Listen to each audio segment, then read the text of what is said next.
Because when I was a little kid, in our family, we had You mean when you were just a little boy? When I was a little boy. When I was just a little boy, we only had 7 records. It's fun because it's horrible, and it's fun because it's this nostalgia. So I really enjoyed myself watching it last night. And my 7-year-old's like, "What are you watching, Daddy? I want to watch it." And so he's watching it with me, and he's like, "Daddy, this doesn't make any sense. He's a grown man. Why is he talking about not being born yet?" And then I'm like, "Oh, he doesn't understand anything about my history." And that kind of made me sad in a weird way. And so because of the hippies are going to take over the universe if the Mormons don't stand up and be the valiant ones in the end. You know? Wait, so the stage play, the baddies are hippies? They are just kind of... Yeah. Whereas in the 89, they're like the baddies from like Saved by the Bell. Even though they feel this emptiness, like there's one more that's supposed to come, and we know that there's one more because we saw her in the pre-existence, and she made Jimmy promise that She's so cute. that he would let her come. You know, as big brothers often control what their parents Because she was the last do. one, and what if they choose not to? Yeah. She'd have to go to another family, not her real family. Right, she'll have to go to like Zimbabwe or something, and, Or Calcutta. right, and And have to deal with Mother Teresa. so this is And the play explicitly says that sucks. yeah. You know? Well, there's that like It's the womanly matron. She's like, matron. it certainly makes Earth life a lot easier. You know, you get more Mormon.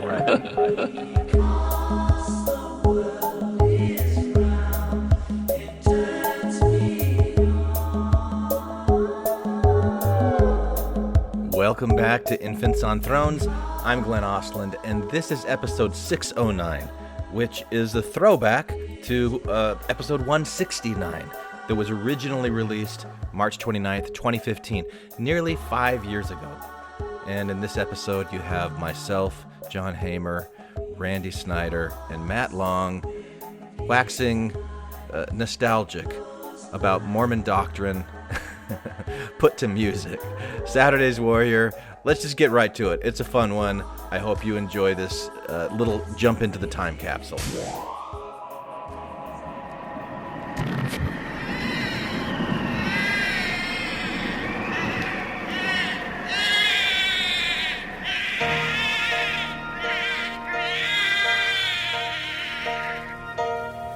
Who are these children coming down like gentle rain through darkened sky? Saturday's Warrior is the quintessential piece of art that demonstrates the kitsch nature of basically of Mormon art. It's so kitschy. It's so not challenging of the human condition. It's so such pablum. So what do you think about It it? was Though? so- Do you like it? I like it. I like it. It's so bad. Does it have a lot of depth for you? There's good culture and bad culture, and this is bad culture. So what are we going to do, John? You're the one who said, let's do this. You're the director, Okay. really the director Yeah. producer. Yeah, well, the idea of this thing is it's a sing-along Smackdown. So we're just going to take each song by song, and then everybody gets parts, and then through the thing we can, the singing is probably going to be, all over the place. Yeah, it's a cappella, folks. It's a cappella. And then anyway, as the mood takes us, if we find ourselves singing something crazy, we may want to comment on that. Yeah. And if it becomes tedious, we're sorry, but you guys are the ones choosing to listen to this. Right. It'll be fun. Yeah. It'll be fun. I'll take the blame for this thing. And so if this is like the Hindenburg, and that this brings the whole Infants on Thrones thing down, I mean, you can just always say Hamer, Hamer. It should never have let you in. I didn't know about this ahead of time when we were like vetting him. What is going on? What happened? We never did this before.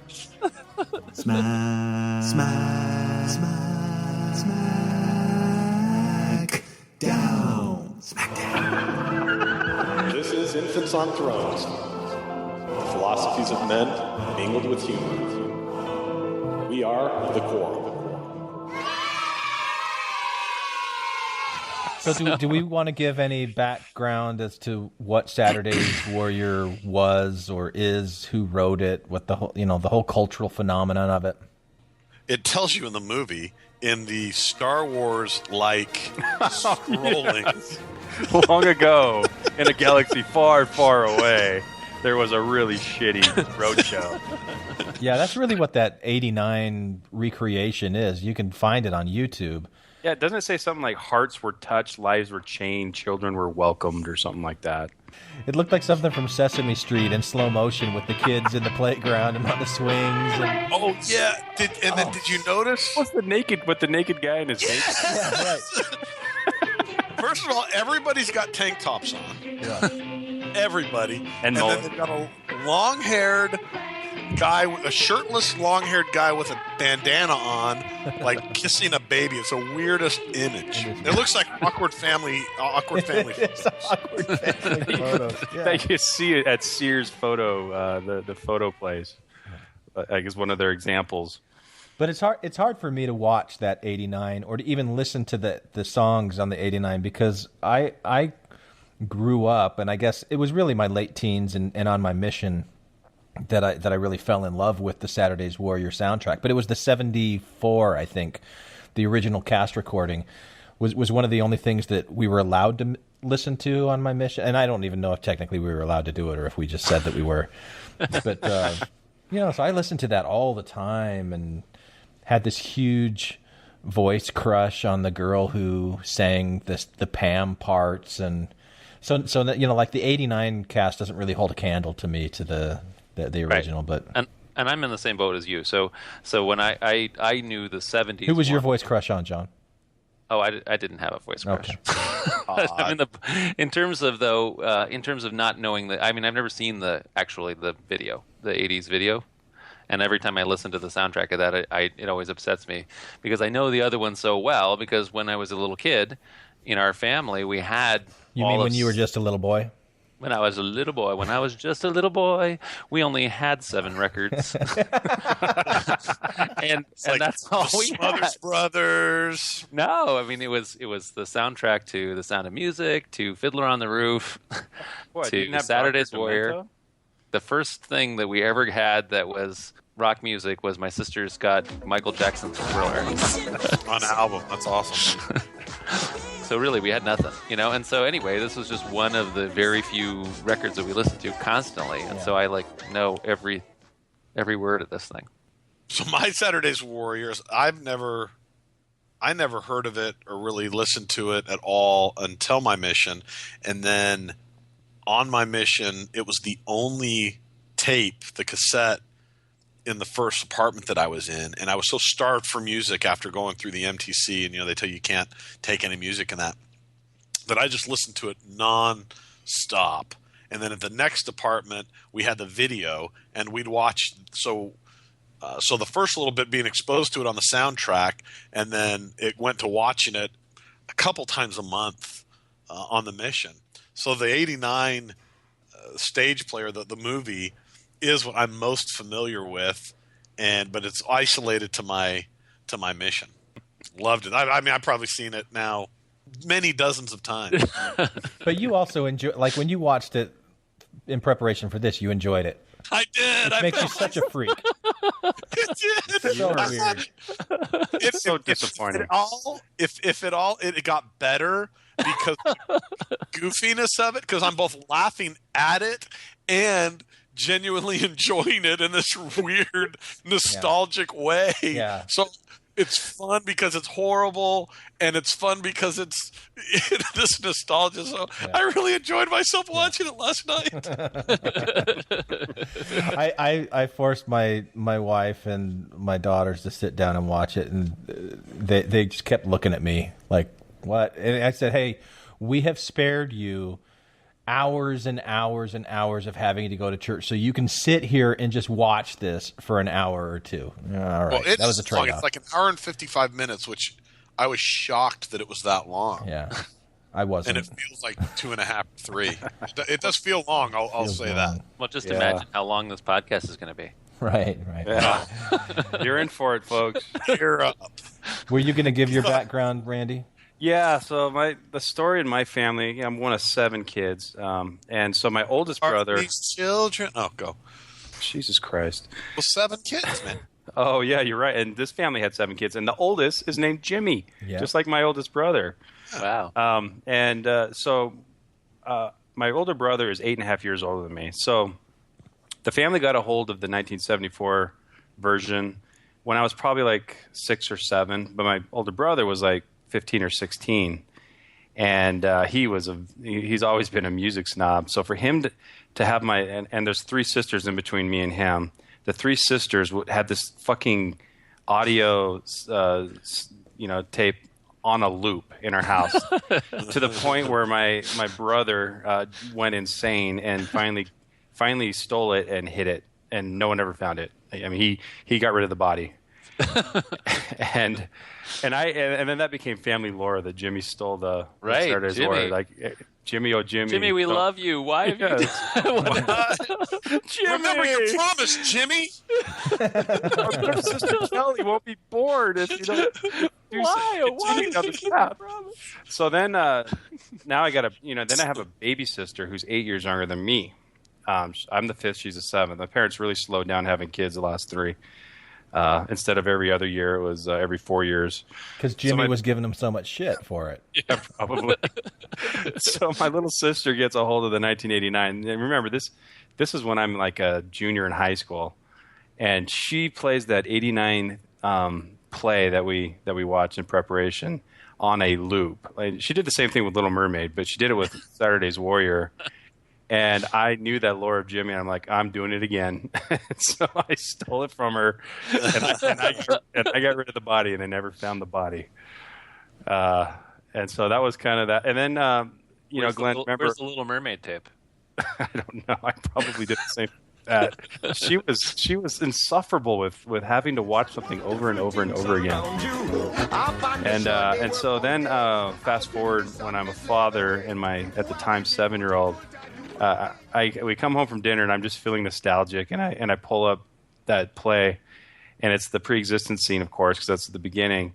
And my 7-year-old's like, "What are you watching, Daddy? I want to watch it." And so he's watching it with me, and he's like, "Daddy, this doesn't make any sense. He's a grown man. Why is he talking about not being born yet?"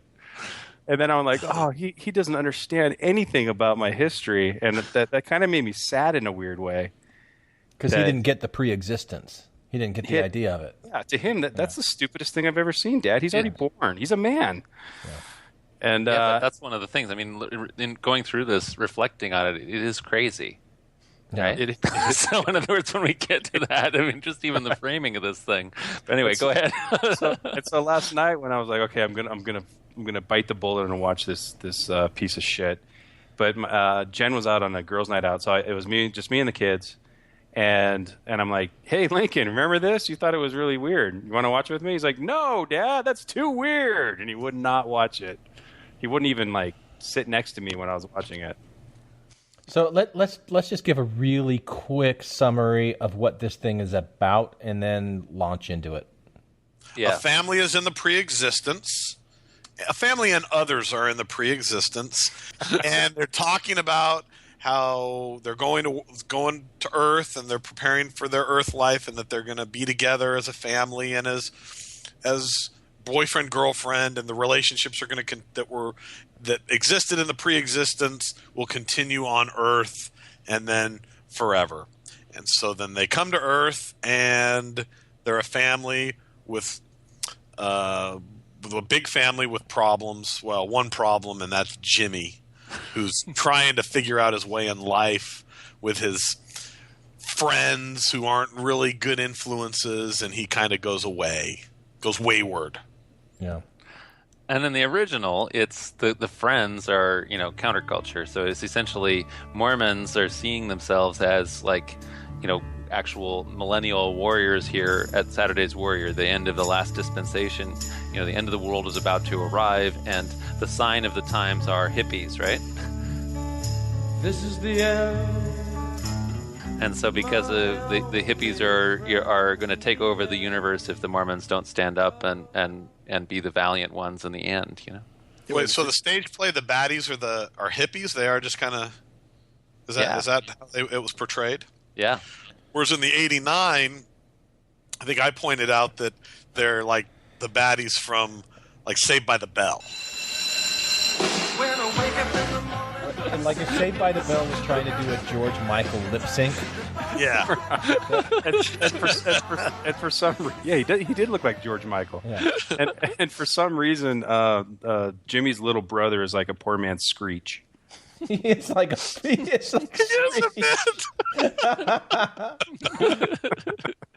difference. Oh, Yeah, so poor then there's a Benji. couple of sub-stories. There's two missionaries that are really pompous in the pre-existence and pompous in, mortality. And then there's one of the sisters and her eternal soulmate. Then they have to find each other, and the soulmate becomes the convert of the missionaries, and And the soulmate is, and the missionary is also one of the daughters, the daughter who is the soulmate. Yeah, he gets Dear John for the guy. Yeah, that it's a love triangle, right? Yeah, it's a little Dickinsonian, where there's these inner relationships amongst people, right?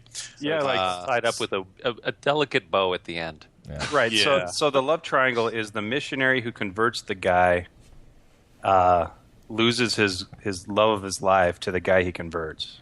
Right. And the main conflict is that Jimmy's friends are saying that Jimmy's family is too big with their 6 kids. And so Jimmy starts giving his parents all kinds of crap about how many kids they've had, to the point where the parents, even though they feel this emptiness, like there's one more that's supposed to come, and we know that there's one more because we saw her in the pre-existence, and she made Jimmy promise that She's so cute. that he would let her come, as big brothers often control what their parents Because she was the last do. one, and what Yeah. if they choose not to? Yeah. She'd have to go to another family, not her real family. Right, she'll have to go to like Zimbabwe or something, and Or Calcutta. right, and And have to deal with Mother Teresa. so this is The play explicitly says that sucks. yeah. You know? Well, there's that like It's the womanly she's like, matron, it certainly makes Earth life a lot easier now, if you get born Mormon. right? Yeah, So I've always said that this play, this musical, has prompted more doctrinal debates and discussion than almost anything else that has ever been produced. I was going to say by the church, but it's not really by the church. They didn't sanction it. It's Lex de Azevedo did the music. I don't know who wrote it, but it really has. On my mission, the debate, the doctrinal debates, would be centered around these types of things, the themes that are discussed in this movie. So, well, it was a BYU theater student who wrote it. His name's Douglas something, and he'd never written anything before. I don't think this is maybe the second thing that he'd written, and it just took off. Doug Stewart. Doug Stewart. It just, And I know that, for example, when I was a kid, that was in our stake, they produced it as a show for missionary outreach. yeah. So Yeah, so I like with all the doctrinal debates that you say, Matt, it touched a nerve, So it that's what made this thing successful. I mean, I actually like Lex de Azevedo's music. I do like that. It's not totally horrible, but it's those messages and reinforcing that identity, and I think also the timing, because this is all like leading up to Y2K, in the 70s and the 80s, and we're the Saturday. I remember we were hearing saved for latter days. that if the whole world was a clock, then we were born at like 11:59 p.m. and 59 seconds. Right. It is a Except clock, in- and it's a clock is ticking on. Right? Yeah. And Except on it and was- on and on and on. 74, that was the Saturday's Warriors. Yeah. Yeah, but 89, 99, now we're at 2015. We're all Saturday's Warriors. We're the royal generation, just like the other 12 that came before us. I thought as a teenager that 2015 would be when Christ would come, because it would surprise everyone. It would be long enough after 2000 that people would kind of fall away and just forget about it, and then he'd be able to surprise everybody. So it still could happen. Sneaky Jesus. It's right. All right. Waiting for you Let's guys to walk fall this. asleep. hold on, I got something to say. That I haven't been able to get in since you guys never shut up. But talking about Matt's claim about the the doctrinal debates. Mormonism is so shallow in what it delivers on Sunday that so somebody took the general narrative of the Mormon Church and they took some creative license and splashed it up on a screen. And we saw this with the Book of Mormon Volume 1. When you take the Book of Mormon and splash it up into real-world situations, it just rings so hollow and absurd. If you should command me to say, "Unto this water be thou earth," and I should say it, it would be earth. You have become as beasts in the field. You would kill your own brother? Where's your God now, Nephi? Where is he? You just seen an angel! How can you still doubt? And then, so now, Mormons believe in the pre-existence. Now somebody's trying to portray that on the big screen, and they got fog machines for the floor, and people are wearing scrubs, and and for some reason these missionaries are hanging out with this family of 7, and it's just like it's so absurd because once you take it to the second level. Once you take almost any doctrine of Mormonism to the second level, it just comes off, it just falls flat on its face and looks stupid. Right. And that's what it felt like to me. It's like, oh, they're trying to make it real, and when they do that, it blows up in their face. Was that a downer? Ding, ding. I think I'm ready. I think we're ready for the opening song. Okay. Right. So is this in the stage play? In the stage play, how is the first song presented? Because in the movie, it's kind of weird. It's just this montage of pictures of kids playing. And who doesn't love to see kids play? Yeah, playing on a playground or something. It's just like a pedophile's wet dream. Just kind of. Oh my gosh! So the what? So the original play is like it was designed to supposed to be like a concept play, and so they had like a stage that was like at 3 different levels. But it wasn't. It was designed to be like modern concept, so there wasn't any like real backgrounds. It wasn't supposed to be realistic. They didn't like make a house or something like that, And so there was like 3 stages that were circles at different levels, and so the people could be at different levels. And some people are in heaven, and some people are on the ground, and that kind of thing. And then like even for the stage direction. When we're going to get to these people in the pre-existence, they're not in scrubs. I don't know what the 80s people are dressed in, but it was like these, I don't know, like these robes or type. There was like it's kind of halfway between wearing a unitard and halfway, wearing a like a robe that's flowing off of you in different colors. And so it says, "Spot up on Todd and Julie dressed in glorious clothing of brilliant color, anything but white." So they're like, just because it's pre-existence doesn't mean they have to be in white, So anyway, that's kind of like the stage direction for the. Which seems like a departure. You think they'd all be in white, right? Well, this was a modern production. They were beyond that kind of literalism. White and green. They're edgy. Yeah. So yeah, it just starts. So the singer, the female soloist that Glenn's going to be the female soloist, just starts, and then the chorus joins in. All right, let me get the pitch here. Wait, who's the sopranos and altos? I'm ready. Well, we'll just all do full chorus. I mean, sopranos and alto, we'll just all sing. Okay. Who are these children coming down? Coming down like gentle rain through darkened skies.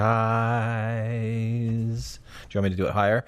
With That's good. glory trailing from their feet as they go, and endless promise in their eyes. Who are these growing strong, like the trees of How are we going to stop and because we've Stand skipped to over so many fight. crazy Well, things. this But is already stand crazy, to right? fight the world alone. Yeah, we're raising a generation that will fight the world, man. Well, and just this idea, I mean, right at the beginning, the question, who are these children coming down? So this framework of trying to say, what does it mean when somebody has a baby? Where do babies come from? But it's like the children are coming down like gentle rain. Yeah, through darkened, ominous skies.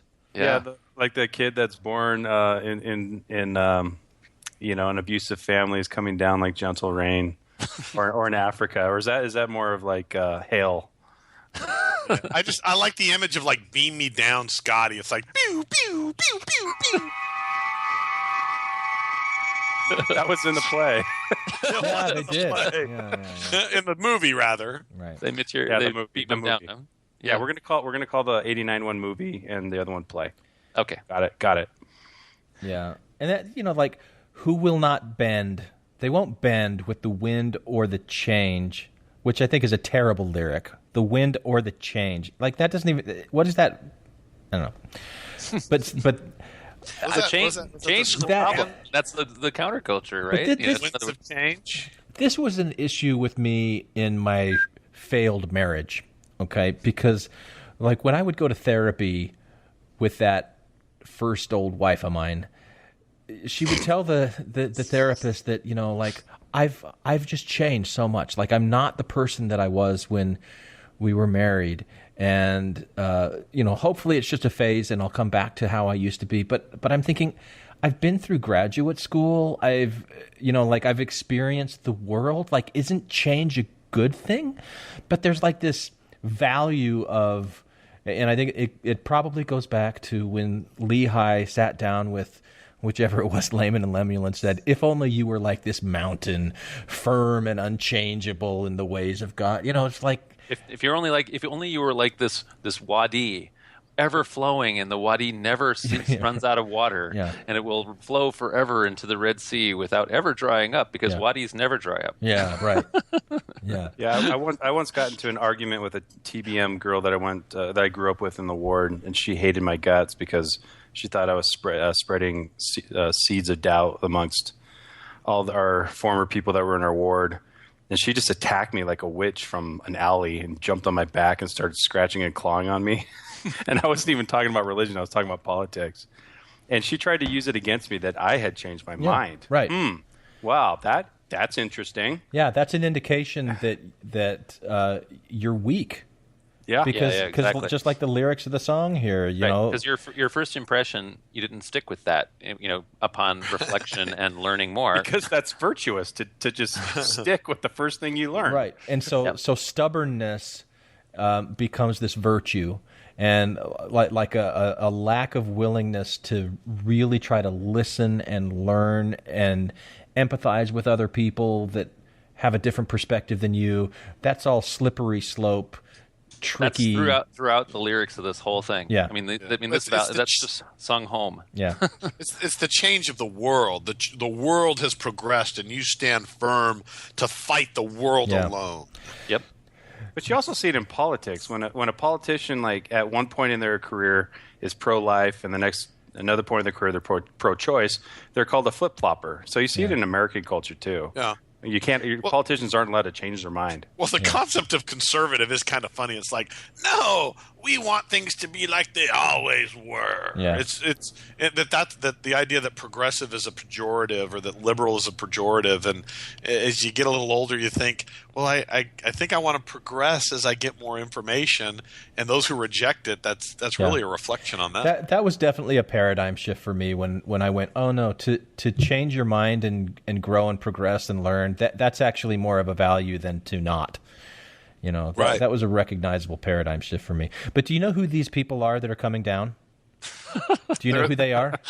Yeah, let's find out. These because are here's the few Okay, warriors. You're safe for Saturday. These are they on Saturday. These are the warriors rising in their light. To win the battle raging in the hearts of men on Saturday. Does that totally not work? What's going on? You're lagging, John. This is great. This is great delay podcasting that we're putting out These right now. poor listeners. I'm sorry. So, we sung through a bunch of stuff. The few, we the warriors, who they are, why they're here. Yeah, that's what are the biggest thing. 3 questions: Well, why you're here, where you came from, where you're going. Right. That is super powerful stuff, though. I mean, like, we can mock it all day long, but that is really, really psychologically powerful. To believe that you have the answer to why you're really here and what this is all about. Except for the answer is totally unsatisfying. I mean, that's the only problem with it. I mean, yeah. So you have the big question, and then you have a really easy little simplistic answer. I mean, Most at a certain people, point, don't you like get that answer, and you're like, meh. I don't know. Yeah. Well, Glenn, you and I talked about this when you had done that the Disciple After Dark episode. Right. And one of the hymns that you parodied, I looked up the lyrics while I was waiting in the airport to fly Hope back. of Israel, yeah. Yeah, Hope of Israel. It was just like it was so disturbing how many war metaphors there were, and the violence. Yeah. It's like we are here to fucking kick ass, Right. to pierce their soft flesh, like you put in your song, Glenn. Yeah.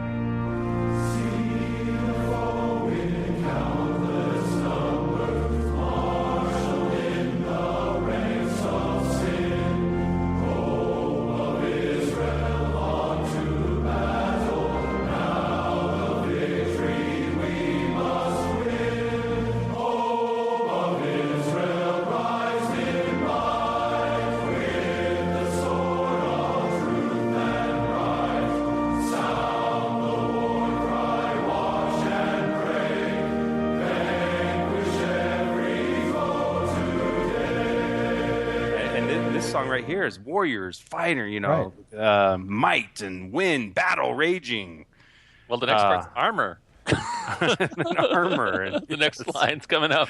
and that's surprised they don't have take no prisoners and waterboarding and. Well, we get to Harry Carey, so that when we actually get to suicide bombers or whatever, right? So, That's going to be good, yeah. Well, you've got the sun-bright armor. They march forth to conquer all, and with their swords ablaze with fire, watch the darkness fall. Watch the darkness fall. But first, they must learn why they're here and who they really are. They must. So they're not just going to pierce flesh; they're going to singe it, and yeah, they're just going to. Maybe it cauterizes the wound when you stab them. I don't know. All right. God. Well, these are the strong, the warriors rising in their might to win the battle raging in the hearts of men on Saturday. There you go. It's a battle. The first conflict that they're going to come across is that they have to leave the pre-existence and they're going to forget who they are, which they don't explain why or like how that's a... Like, it doesn't go into that in any depth. No, the play doesn't either. Oh, the play doesn't either. Like, it doesn't explain why this is...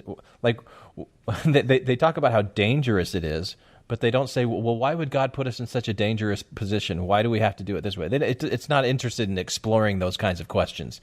It's just taking it as a given.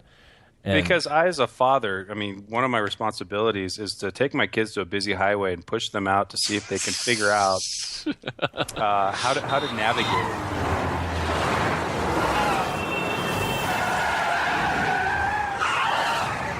Hope that they navigate and pick right. You know, without any memory, though. But you take away their memory before you push them, right? I mean, or whatever. I mean, I don't know. But this part of it is so weird, especially as Saturday's Warrior presents it, which is you are predestined, foreordained, whatever you want to say, to your family's set, your loved one is set, your wife is set in the pre-existence, and if it works out. Yeah, we hope you find each other, and this is the angst. They start talking about the angst that they have of what if you end up finding some other girl and we don't find each other, which leads us to Todd and Julie, and really the family as well. Kind of that is the angst of everyone, is that what is set in the pre-existence will not somehow come to be in the earth. Well, so you just have to be very attuned and faithful in your mortal life, and to Randy's object lesson of pushing your children out into the street. My dad didn't come too far from doing that with me when I was 5 years old. He took me out. He took me out into the Arizona desert, and he put me in this cactus patch, and he blindfolded me. And he said, "Okay, I will guide you out, but you have to listen to my voice, and you have to obey what I'm saying." And at 5? At 5, yeah. It was horrible. I don't know. Maybe I was 6 or 7. I don't know. Does it make that big of a difference? Did that? Oh, wow. Yeah. Well, and I ended know. up stepping, a cholla cactus, jumping cactus, that he didn't see this little those are burr on the the worst ground. in the world because he didn't see everything. He couldn't see it, and He wasn't all knowing. Plus, he says go right, and I'm a little kid, and I go left, or I go like right at a 67-degree angle instead of a 45-degree angle, you know, or whatever. And I ended up kicking something. I didn't trust him. When I was 7, I had to look at my hands to tell which way was left and right. Yeah. You know, because I had like a wart on my left hand, and that's how I could tell. I was pretty good though. Well, I was pretty smart. Yeah, they used to do that to father and sons, where they do the coal pit, and listen to me, and we had the kid that was blindfolded, and he's just like, Dad, really? I do not trust you. Wow. Jeez. I'd never heard of that, with the father and sons outing with coal on the ground, and they would have people walk through it barefoot. Yeah, they take the coals, and they do, just multiple piles in this path, and they had to navigate it, and the dad was explaining to the kid blindfold, with their barefoot, how to navigate through there, and this kid was just like, I do not trust you, I'm not doing this. And he did actually set the trail so they're really close together, so it would have been really difficult. Next song. Lover. All right. So I will be playing Todd. And I will be lover playing the role of Julie. And Randy, you were the matron and the female chorus? You're the matron. The matron. Oh, that's so sweet. Oh, I'm that chick that has the people busybody. Yes, that sometimes screws up. Yeah, right. All right, here we go. I've seen that smile somewhere before. I've heard that voice before. It seems we've talked like this before. Sometime who can be certain when? But if I knew you then, it's strange, I can't remember. Feelings come so very strong, like we've known each other oh so long. The circle of our love is more than just the rising sun that sets. The circle of our love, it goes forever. The circle of our love begins with now and every promised dream. In God's eternal plan, it goes forever. The circle of our love extends beyond the reach of time. Beyond the span of days and years, it goes forever. Sorry, Matt. The circle of our love is found in every warm and tender thing that lips may breathe or hearts may beat forever. Todd Richards. Oh, that's me. And the young lady? Oh, she won't be going down for another year or so. Everything's okay, I hope. Oh, shit. My screen skipped. Oh, there's nothing to be nervous about. Brother Richards, millions have gone before, and millions have yet to go. Just be grateful that you're among the valiant. It's certainly... It's like a Muppet. It sounds like the matronly Muppet. No, this is the best line. I know. Okay, I gotta gather myself. It certainly makes Earth life a lot easier, you know. Now then, if you'll just follow me, please. I meant what I said, Julie. I will find you. And I'll be waiting, Todd. I promise. Brother Richards! The circle of our love extends beyond the reach of time. Oh, the lag. Beyond the span of days and years, it goes forever.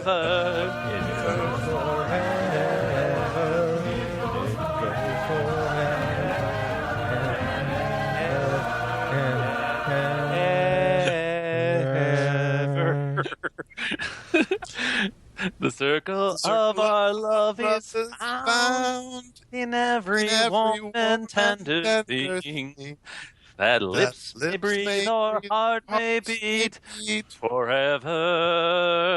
Brother Richards! Forever and ever. Forever.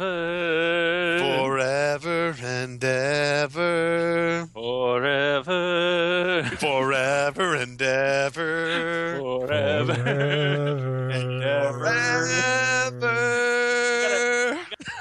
Like Matt's like a full 3/4 of a second behind. Am I really? It's painful. It's because Matt's computer came out about the same time that the movie did.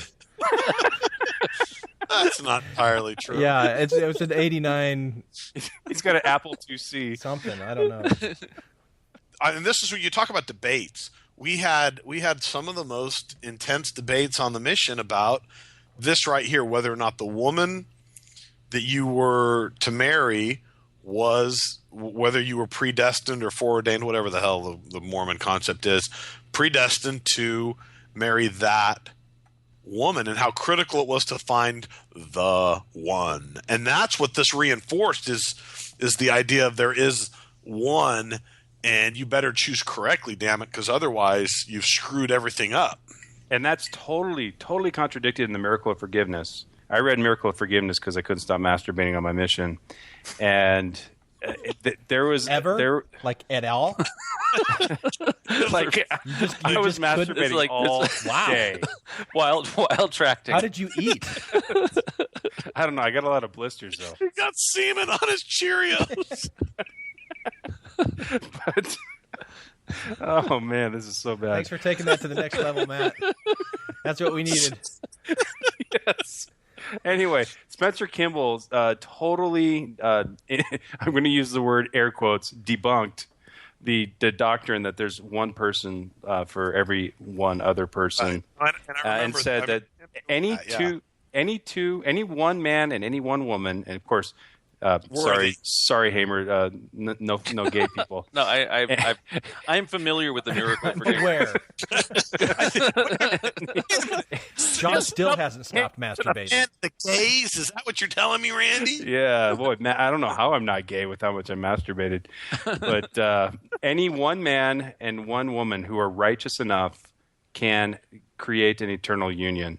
He hated the idea of believing in this fate and only one person for any other one person.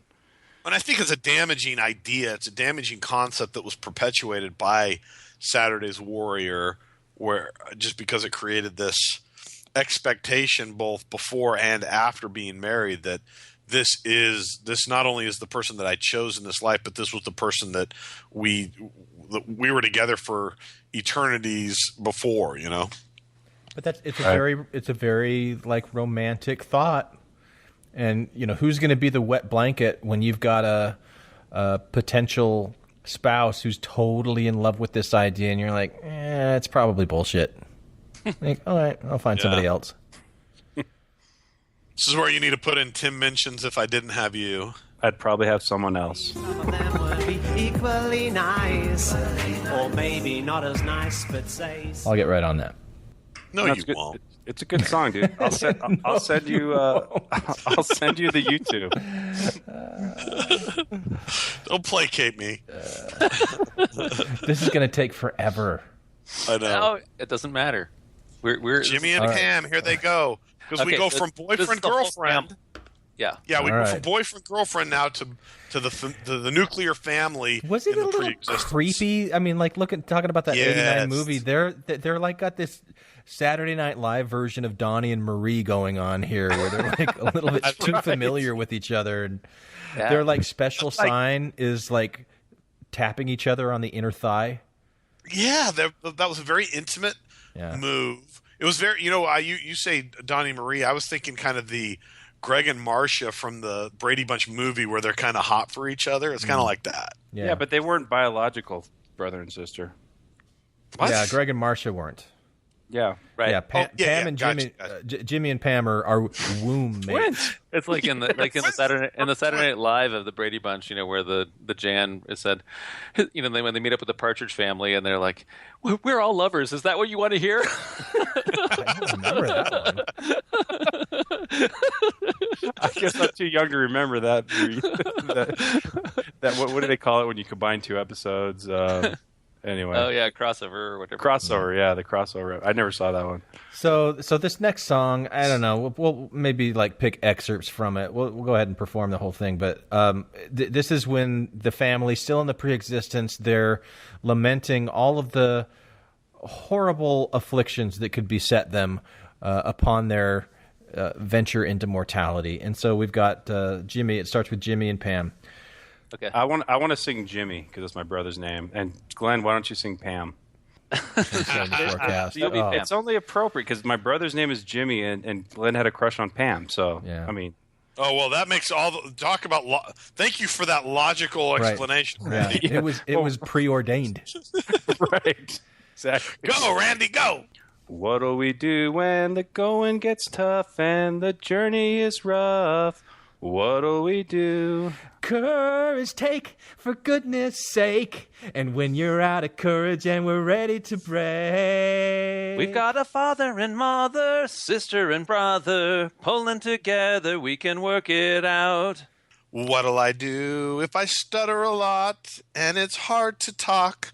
What'll I do? Courage take, for goodness sake. And when we're out of courage and we're ready to break. All right, this is working. We've got a father and mother, sister and brother, pulling together, we can work it out.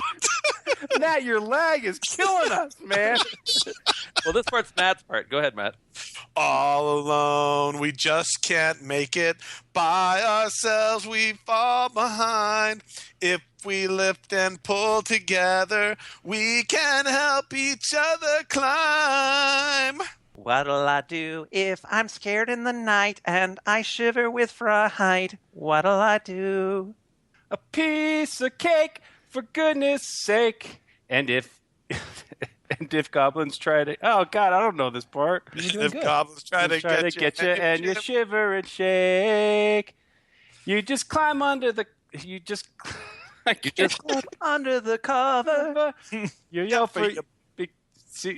Yell for big brother. Pulling together, we can work it out. all alone. We just can't make it by ourselves. We fall behind. If we lift and pull together, we can help each other climb. Okay, Emily, I've got one for you. What do you do if there comes a day when I lose my way? What will you do? Well, I would stand by you, Jimmy, pray for you, Jimmy. If it would help, I'd even die for you, Jimmy. Die for me? Oh, Emily. Oh. We've got a father and mother, Sister and brother, holding together, we can work it out. Without a doubt, we can work it out. Pulling together, we can work it out. Hey, Bye, Pam. Bye, Jimmy. Goodbye. Bye, Jimmy. Bye. Beep me down, Scotty. Beep me. Oh, man, I totally flubbed my part. Well, at least you got to be Jimmy. That's a total fluff. That's a total fluff song. Cake, for goodness sake. Yeah, and like they're Try to get you and you shiver and shake. you want to do take I don't two? You know. just climb under the cover. Yell for big brother. Pulling together, we can work it out. There, splice that Nailed in, it. fucker. Nailed it. Yeah. Okay, so now we move on to our missionaries. It's interesting to me because this is the prototype Elder Price, Elder Cunningham relationship. Yes. Like I wonder if Yeah, they they had to ripped have that seen off of Saturday's Warrior, because Yeah. it's like the well, I guess Kessler isn't really like tall, thin, good-looking guy, but he's closer to that. But he's definitely the mostly me, arrogant missionary, and Kessler's just the whatever you say. I'm just happy to be here. No, Green You're my Green best is friend. Elder Green. In other words, because he's the greenie, right? So in other words, Elder Green is the whatever you say. Yeah. I can be green. Yeah, you be green. No, Not but that's easy being you know, green, Randy. It's a small part. I can easy. handle it. Being green. Kristen jumped on that too, Glenn, and she pointed. She said, "It's the Book of Mormon. It's Price and it's Elder Price and Elder Cunningham. Cunningham." You and me, but mostly me, are gonna change the world forever. 'Cause I can do most anything, and I can stand next to you and watch. Every hero needs a sidekick. Every captain needs a mate. Every dinner needs a side dish on a slightly smaller plate. And now we're seeing eye to eye. It's so great we can agree that Heavenly Father has chosen you and me, just mostly me. Yeah, She's right. Tell her she's right. I did. All right. I was impressed by that last night. Okay. And something else. All right. Okay. Well, here it is. Jumping off point. And here we are, one breath away from a sick world that's crying out for what we can give it. Truth, freedom, salvation. Salvation. Can you hear this? Can you see the headlines now, brother? 2 humble missionaries convert thousands. City translated overnight. Green, we're destined to be the greatest team of missionaries the world has ever known. Whatever you say, Kessler. Are you with me, brother? Whatever you say, Kessler. We are not the ordinary, fearlessly extraordinary, working righteous. Why are you so slow? You're like bringing me down, Green.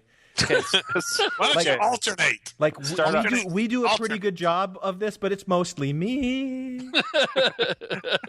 I'm on a slightly smaller plate. Okay. We are not the ordinary, fearlessly extraordinary, working righteous harakiri, which means suicide. Ritual suicide in Japanese.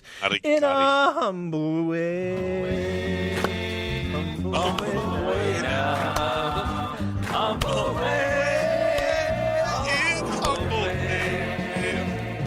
Bearing swords of truth we plunder, slicing wicked men asunder. So fun. We are something of a wonder in our humble way. Humble way. Humble way. Humble way. So we've got Harry Carey and We demand your veneration. Will you shake your heel at us as we call you to your knees? Generation. Will you scoff at our ordination? We are warriors by our right, so respect us if you please. Woo! So what exactly is righteous, Harry Carey? Well, as opposed to when like Japanese warriors in World War II were doing it against U.S. aircraft carriers, this is like Mormons doing it against the wicked. I picture Will Ferrell doing a Harry Carey impersonation and calling it a great baseball game. I can't do it. Because Harry Carey isn't the suicide bomber, right? Harry Carey No, is it's the samurai. Isn't it the samurai when they would kill themselves? No. Right? No. Kamikaze are the suicide pilots. You're right. That's kamikaze. Harakiri is the ritual seppuku, where you stab yourself in the gut and you do the ritual thing. Yeah, like the samurai. Yeah, it's crazy. Why did they put that line in there? I don't know. It doesn't make any sense. I sent that line to my brother, and he knew it. Harikari. Is it harikari or harikuri? Hara. It's actually hara kiri. Hara kiri. Yeah. He knew what that was. I'm not sure what hara means. But he had forgotten about that, and he's like, "Do you think that was intentional?" And I think it's more likely, because this was 1972. They didn't have Google, and I think it's more likely that the writer of this play had erroneously heard from someone that Hirikuri,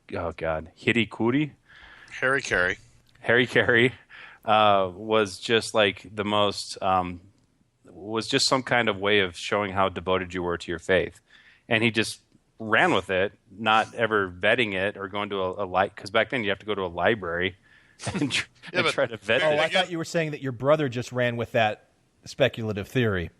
No, I think the author of this play probably heard from somewhere erroneously that that this term meant He was probably wearing a blue shirt. what? He may not have had any shoes on when this happened.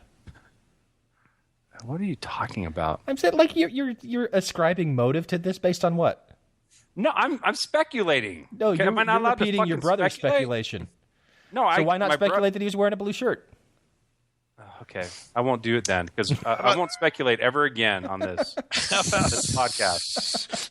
We're not allowed to speculate. We got to back everything up with evidence. Well, what is this point that we're making here? That the guy was stupid? The point was that he misused Glenn. Harry Carey. Glenn, why do you think he used this? I don't know. Well, then, You've never speculated before on this podcast. my God, Glenn.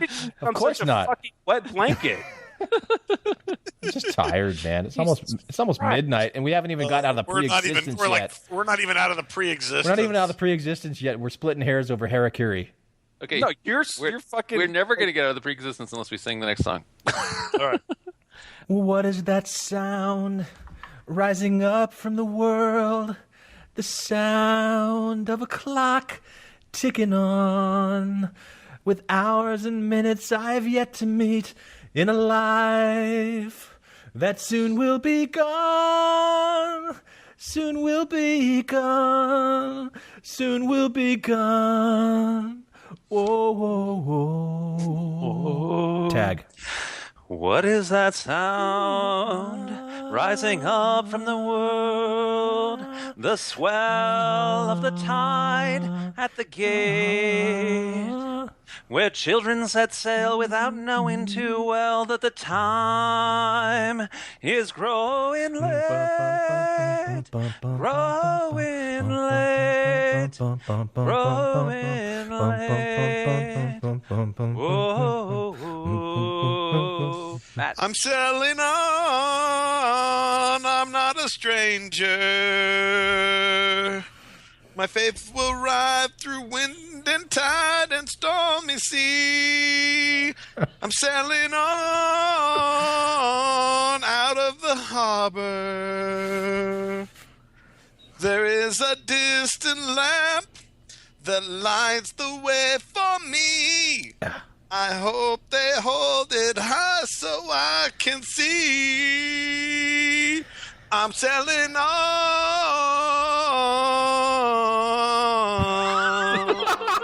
Wow.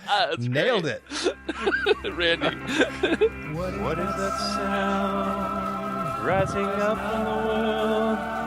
The clang of a bell on the ledge. I don't know how this next part goes. While young ones play on their merry way, as they float right over the edge. So sad. Over the edge, over the edge. Whoa. I'm sailing on. I'm not a stranger. My faith will ride through wind and tide and stormy sea. I'm sailing on out of the harbor. There is a distant lamp that lights the way for me. Okay, Michael. Come on.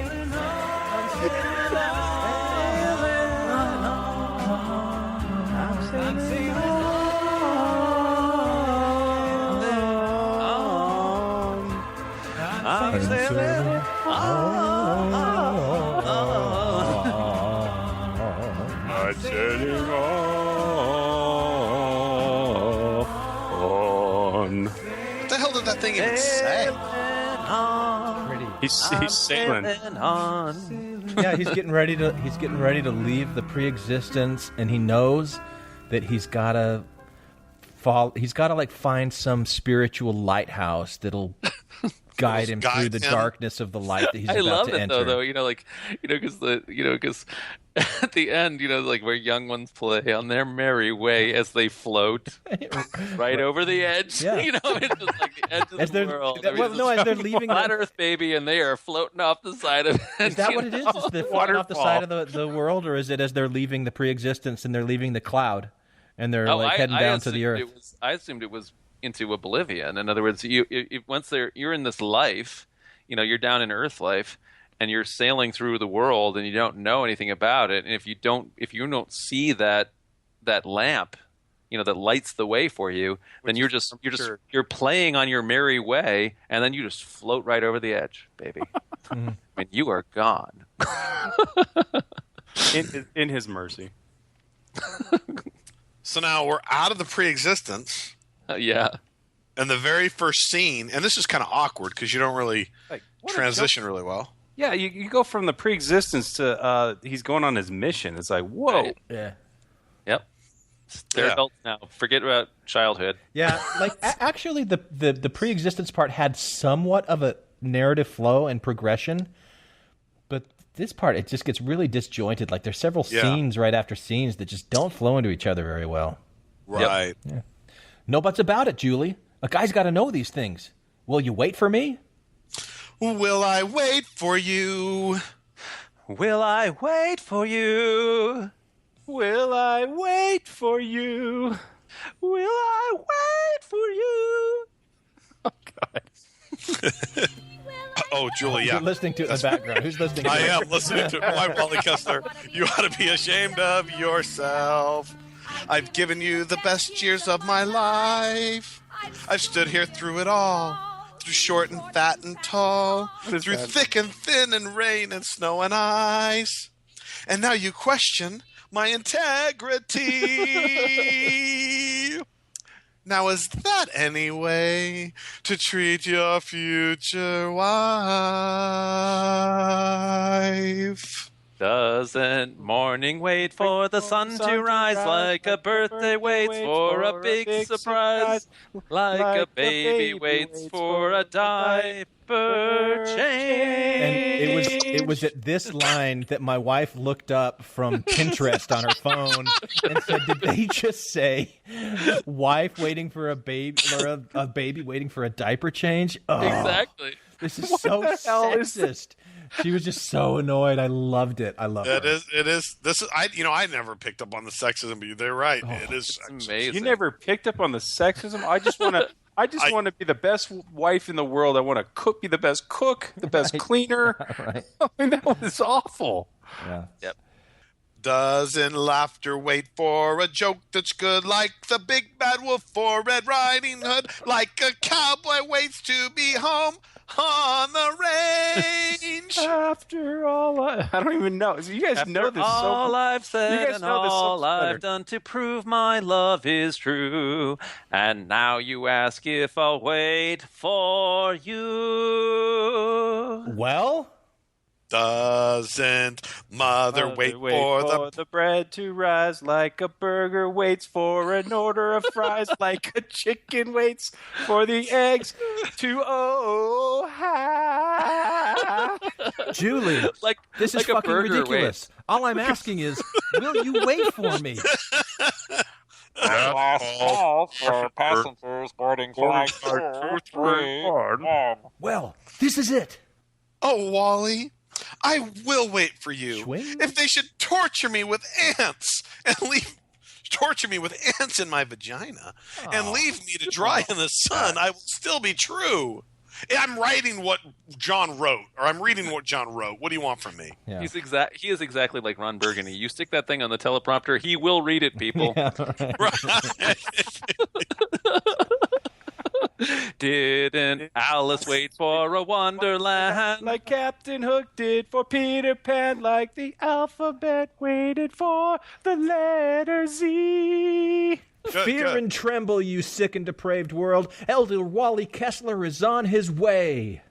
Like a faithful girl waits for her missionary. Can we please skip over this next song? Yes. Daddy's nose. Oh. The next one is supposed to be comic relief and just filler to say, hey, I know, we're a but fun, you don't think cute that this family. all of these nose references and how the nose keeps growing and all that kind of thing, that's some kind of a... I wasn't born that way, John. You don't want to... You think it's related to penis? I thought that maybe some of you, think that maybe a nose isn't always a nose, as Freud might say. A nose is a nose, like a rose is a rose, as everybody knows. And it grows every time that it blows. Well, this is where but when it's it an blows, hour. it doesn't grow. That's when it shrinks. It says It's you ain't an got a nose hour. lest it touches your toes. And it grows every time that it blows. It's an hour and 55 minutes. They could have cut this song. Okay, the song is cut. We're moving on to Zero Population, which is my favorite. There's only one point I want to make, because there's this one line where Benji says, "Mom's even got it." It's like even Mom has his nose. It's like total patriarchy. Dad is king. Yeah. And even Mom has inherited his nose. Yeah, but to me, it that was just trying to be absurd, and this whole thing is such lame, stale humor. Like, but it was stick. What did they pick at the baking sale? They picked my nose. I blew my nose. Like all these things. Like, oh, we've got these horrible puns. That's just like total Mormon safe humor shtick kind of thing. Like, why did the Nephites why did the Lamanites have bruised knees? Because the Nephites. But the point is that though they're actually in some ways making fun of this, because the very next scene, all of Jimmy's friends are making fun of him for being on this really lame Mormon thing, right? As they should. Yeah. Well, I know, but I mean, in other words, there's like a little bit of self-awareness in this thing that is pretty... Well, I'm glad you brought that up, because this is something that confuses me about Saturday's Warrior, because it seems self-aware about the arrogance of missionaries. Yeah, exactly. But it's not real satire, because it's not saying we shouldn't be this way. It's like, oh, isn't this so cute that we're this way? I know, but I think that the writers are... I mean, I think it's kind of like the writers are kind of like the writers of Archie Bunker, and then all conservatives loved Archie Bunker. In other words, so Mormons love this stuff, but I think that there's some writers to this that are actually being kind of deliberately subversive. Yeah. Were they wearing blue shirts? Well, come on. I mean, how would we know that, Glenn? Did you are you basing that who these writers are and where they are in the world today? Because Douglas Stewart is still as straight TBM as ever, and directing plays in St. George, Utah. I think it's giving them too much credit. I don't think they were that self-aware and sophisticated then it's just a funny thing is that Mormon culture is self-satirical. Then Mormon culture that's great. Mormon culture loves looking at its face in a mirror. That's what like Mormon culture loves to see Mormon culture and consume Mormon culture, because then it feels like it's legitimate. I mean, but the next thing that happens here, okay, so we're now getting to the hippies, right? And so like when I was a little kid, Saved by the Bell Baddies. Yeah, or if people watched a later perverted version of this show, the Saved by the Bell Baddies. But anyway, so in the original, the hippies, the people in the counterculture, and for me, these guys are exactly like the villains in the Book of Mormon, who actually make way more sense. Than you read this, you're like, yeah, they make some really good points. I mean, when I'm a little kid, I would sing Zero Population, and this song, I'm like, yeah, this makes all the sense in the world. I mean, I'm growing up in this fuel crisis. I mean, it's clear that Malthus is going to be right eventually, and so obviously all of this stuff is like, these are the people that make sense. And it was only like people are like telling me, wait a second, no, that's not what we believe. These are the bad guys, No, it's just like Satan in the temple video. He's the only one that makes any sense. The only one that's a straight shooter. And that's really funny is that they're given all this sound advice, but I mean the zero population thing also dates it, because my dad in the 70s, by the time we got to like 1978, we had 6 kids in our family, and we were the only ones on the street that had more than like 2 or 3 kids. And my dad actually took some shit because zero population was a big thing in the 70s. And people would say things like, "Well, don't you think you're using more than the resources you're entitled to with having so many kids?" And so, this will forever date this play. I know, but socially, right now, if you have 7 kids, aren't you socially a weirdo? You're socially weirdo because it's like, but not zero population wise, but not for moral reasons. It's just like for economic reasons. Right, exactly. Zero population has been forced on us by by just lifestyle. Economy. Yeah.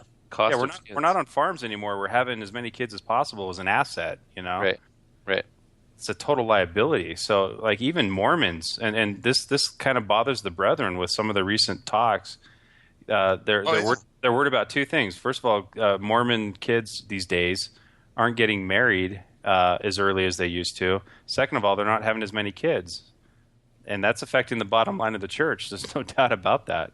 Yep. So Jimmy, the oldest of this family, is hanging out with his buddies, the baddies, and they sing about zero population. Every day the world is getting smaller by far, bursting at the seams. What can we do? Zero population is the answer, my friend. Without it, the rest of us are doomed. Who can survive? Who can survive? Not one of us will be alive. Who can be strong? Who can be strong when every inch is gone?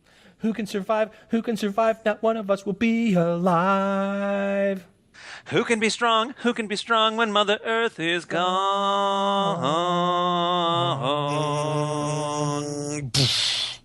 Every day the food supply is shrinking away. The starvation at the door. I don't know this song. Why not? Licensing of children is the answer, my friend.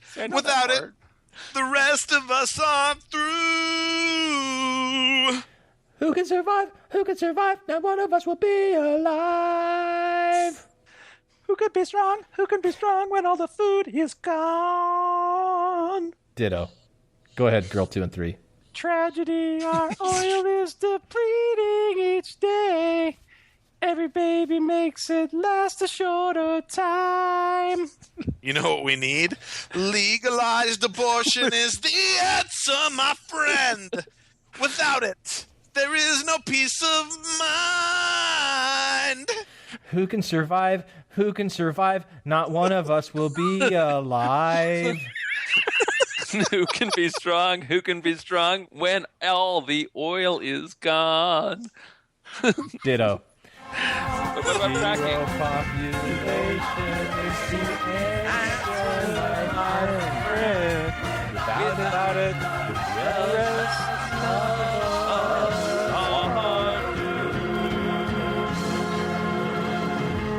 Can we do So I told you about Tonto, Tarzan. What was the other one? It was Tonto, Tarzan, Frankenstein version. Population is answer, friend. Abortion goods. Abortion goods. Licensed children. My friend. Oh, man. So I told you about my first apartment where this was the only album that we had, the only tape we had. We ran across this American. And we're kind of talking to him a little bit. And he's preaching this. He's like, he's kind of this hippie guy. And he's like, yeah, man, I mean, we need to get out of oil. And people just, we need to go like how China can only have like 2 kids. And we walk away from there. And my senior companion, he's getting ready to go home. He's like, see, that's exactly what Saturday Night's Warrior's talking about, zero population. There's people that believe it. And it was just like, yeah, man, that's just horrible. And that's the end of that. I hope you dusted your feet. That's how we felt, man. Yeah. Oh. Okay. They really do exist. So now, obviously these friends of Jimmy's are very influential. Right. And they've got such great arguments. They've got their hooks in Jimmy.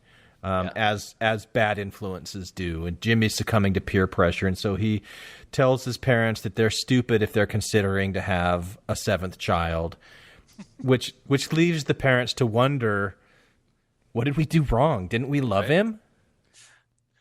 When he was just a little boy, things were different then. With eyes of trust, he looked to us to lead the way. Always bringing us his fears, we could laugh away his tears. But things were different then. When he was just a little boy. When I was just a little boy, things were different then. I followed them with childlike faith from day to day. When I came to them with fears, they would wipe away my tears. But things were different then, for I was just a little boy. Tear. The years had passed like summer dew upon the grass. The little boy that held their hand grew up so fast. There was a time he loved them the way they love him now. Growing up has changed it all somehow. Didn't we love him? Didn't we raise him good? Didn't we do our best in spite of all the pain? There's a lot of pain. We would do it all again and more the same. This line now. I guess we failed. Yeah. Spoken. What could we do more than we've done? Didn't we love him? Why can't they love me? Why can't they understand? Why can't they see I'm not a child now, I'm a man? Can't they love me for the person that I am? Love me in spite of me. Why can't they love me? And the rest is The years have passed like summer dew upon the grass. The little boy that held their hand grew up so fast. There was a time he loved them the way they love him now.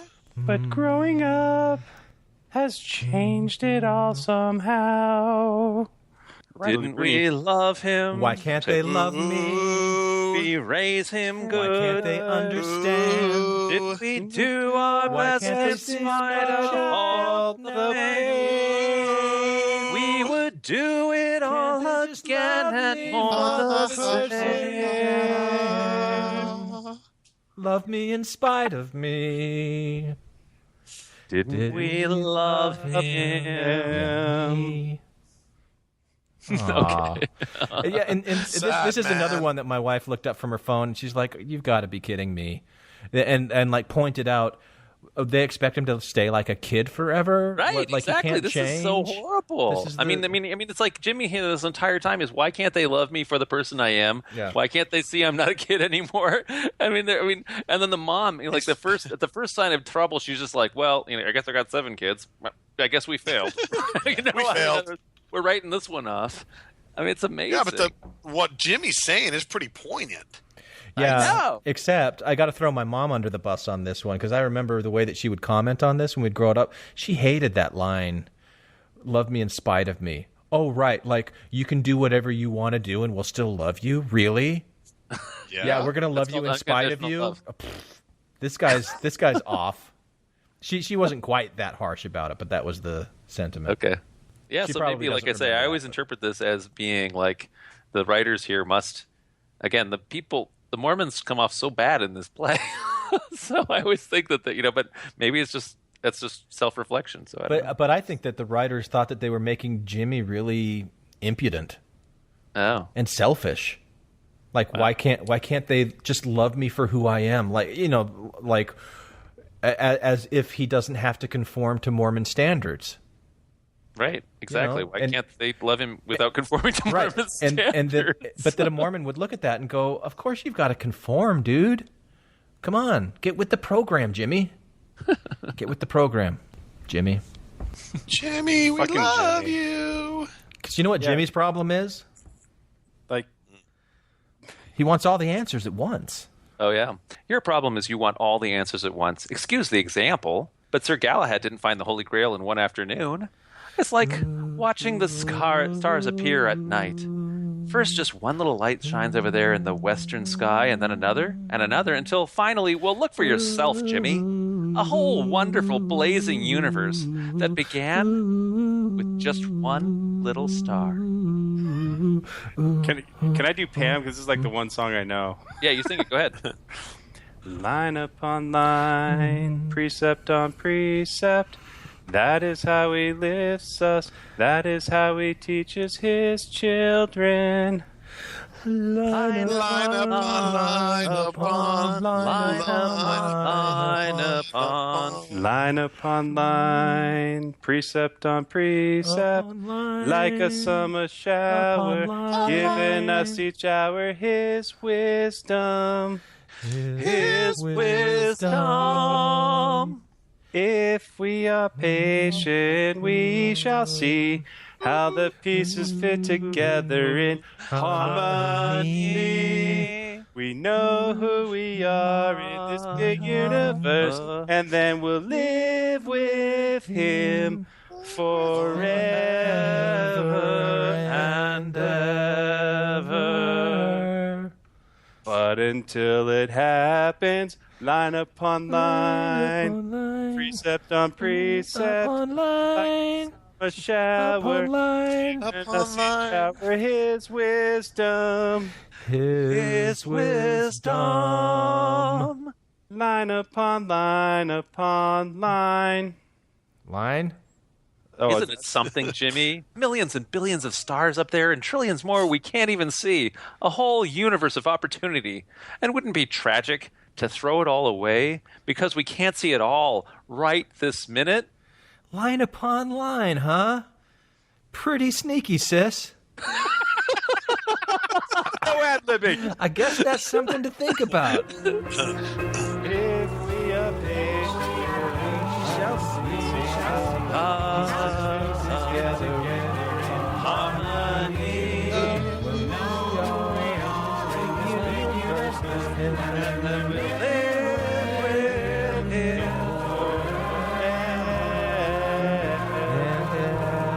But until it happens, line upon line, precept on precept, like a summer shower, his wisdom, his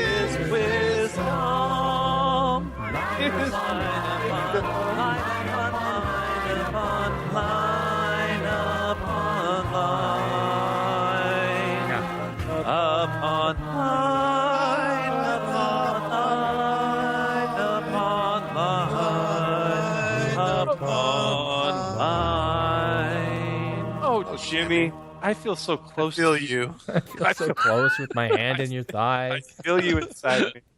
Yeah. So, Sorry. no, this whole, like, a whole universe of opportunity. And Yeah. wouldn't it be tragic to throw it all away because we can't see it because God put a blindfold on our eyes? That's Jake's line. Nice salvation you got. Be ashamed to lose it. Right. That was a great line. Oh, this is also like an homage to, wouldn't it be a shame to give up your eternal salvation just because none of it makes any sense? Yeah. And like what kind of system is developed where you're going to give it all up and throw it away when you can't see it all and understand what you're giving up and throwing it away? Like, it's just, the whole thing. It's great, but the concept seems that you will get another line upon the line, and yet you never really get a line, but you certainly don't get a second line. It'd be great if you did get something added to it. Yeah, it's kind of interesting because we've talked before about this value of stagnant non-progress. Like we're not going to change, and yet this song is all about like there's going to be change, but where's it going to happen? Right. Line upon line. It's like this song would totally make change. sense, like in Gnosticism, right? Or in anybody who knows what Scientology Gnosticism is. like in Scientology. In other words, like you keep on going back and paying for the next upgrade of your theta levels or whatever, right? They give you extra information, but there's no more information to go get. In other words, once you've gone through the temple and that kind of thing, that's it. You just go back and repeat. There isn't any more lines. There's the second endowment. Yeah. Yeah. And there's always different ranks in the priesthood until I know, you but get it's up not to the more. prophet. There's no more answers though. No, it's It rinse is and once repeat. you get to be a prophet, you've got the bat phone and you can talk to Jesus. Yeah. Yeah. Come on. You can And get when him on the line. Actually, you get there and then you find out there's the bad phone. This is going. If you'd like to make a call, Right. He keeps hanging up. Are you sure this is your wife answering? It's nothing but a busy signal, man. Okay, this next one's a really, really bad one too. And it's tough, and we gotta have. There's 4 parts to it, so we got to do. Ugh. I think Glenn is burning out. Yeah, so this is when Julie is gonna dear John Kessler, who's on his mission, and it's supposed to be really cute and fun, peppy number, but it's just so this is again. My wife looked up from her phone and said, "You've got to be kidding me! Really? This is yeah." It's really sexist, though. It's hard for her to watch. Yeah, Great sexist. Yeah. I mean, this is so sexist. We can't skip it. But it's another one of those things where I couldn't tell how satirical are they being with the culture. Right. Are they saying that this is okay or are they not? I never feel like they really get to the point where they say this isn't okay. It's just kind of isn't it silly? It happens, isn't it? Isn't what a lot of this is just this exists This in is Mormon so culture, us. So, This is so us, you guys. We're so like this. Yeah. Remember when we were young and foolish and we were waiting for missionaries the way that Julie is? This is so us, you guys. Boys are so insensitive, aren't they, Julie? The hand of a lonely person reaches out to you for understanding, and they expect you to turn him away. Wally would understand, wouldn't he? Well, I did pledge my heart to him, didn't I? But that doesn't mean I have to put myself in cold storage for 2 years. After all, friends are like eggs and roses, They come in dozens, too. And when the boy you love is gone, a friend can comfort you. Friend with benefits. He's just a friend like those I count in dozens. A selfish boy who understands my pain.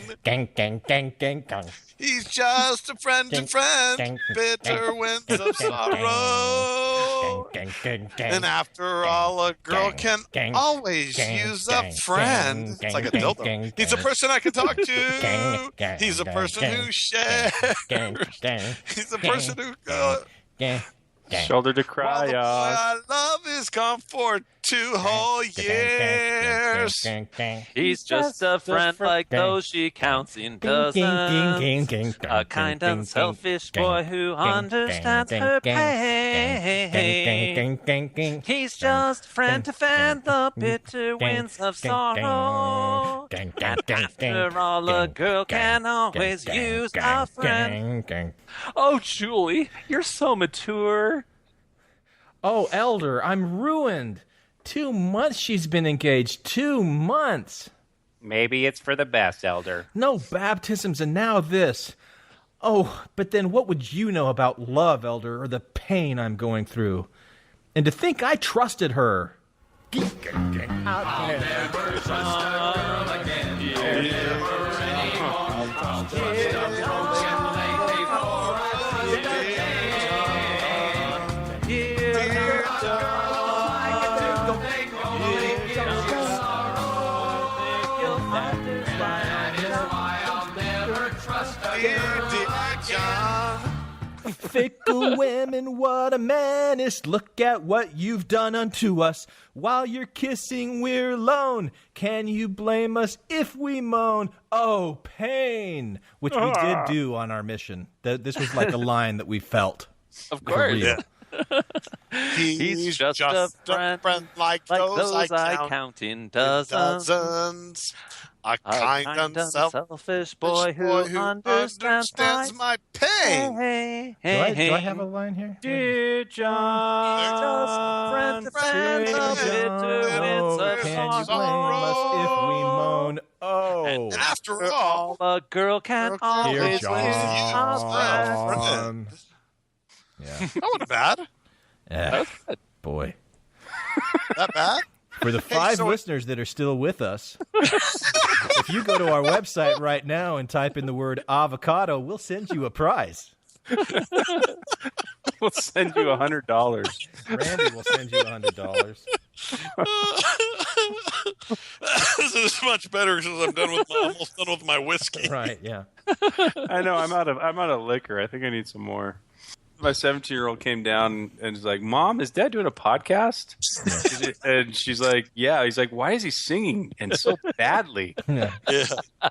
Every once in a while, Kristen's trying to fall asleep next to me, and every once in a while she'll start giggling. So I think we're doing okay. You do this in the room when she's trying to sleep? He doesn't have an office. I do it in my room. I do it in the front room, but I guess your kids are probably still awake. Mine are all asleep. That's why we start so late. I could do it in the front room, but I usually start in my bedroom, and then she comes in and is going to sleep. Yeah. All right. So setting the stage for this next song, they're in a park, and they know that somebody in that park is looking for the truth, but they just can't seem to find the guy. And they walk away, and then the camera zooms in on this struggling artist who is sketching something on a pad. I take some paper in my hand, and with the pencil draw a man.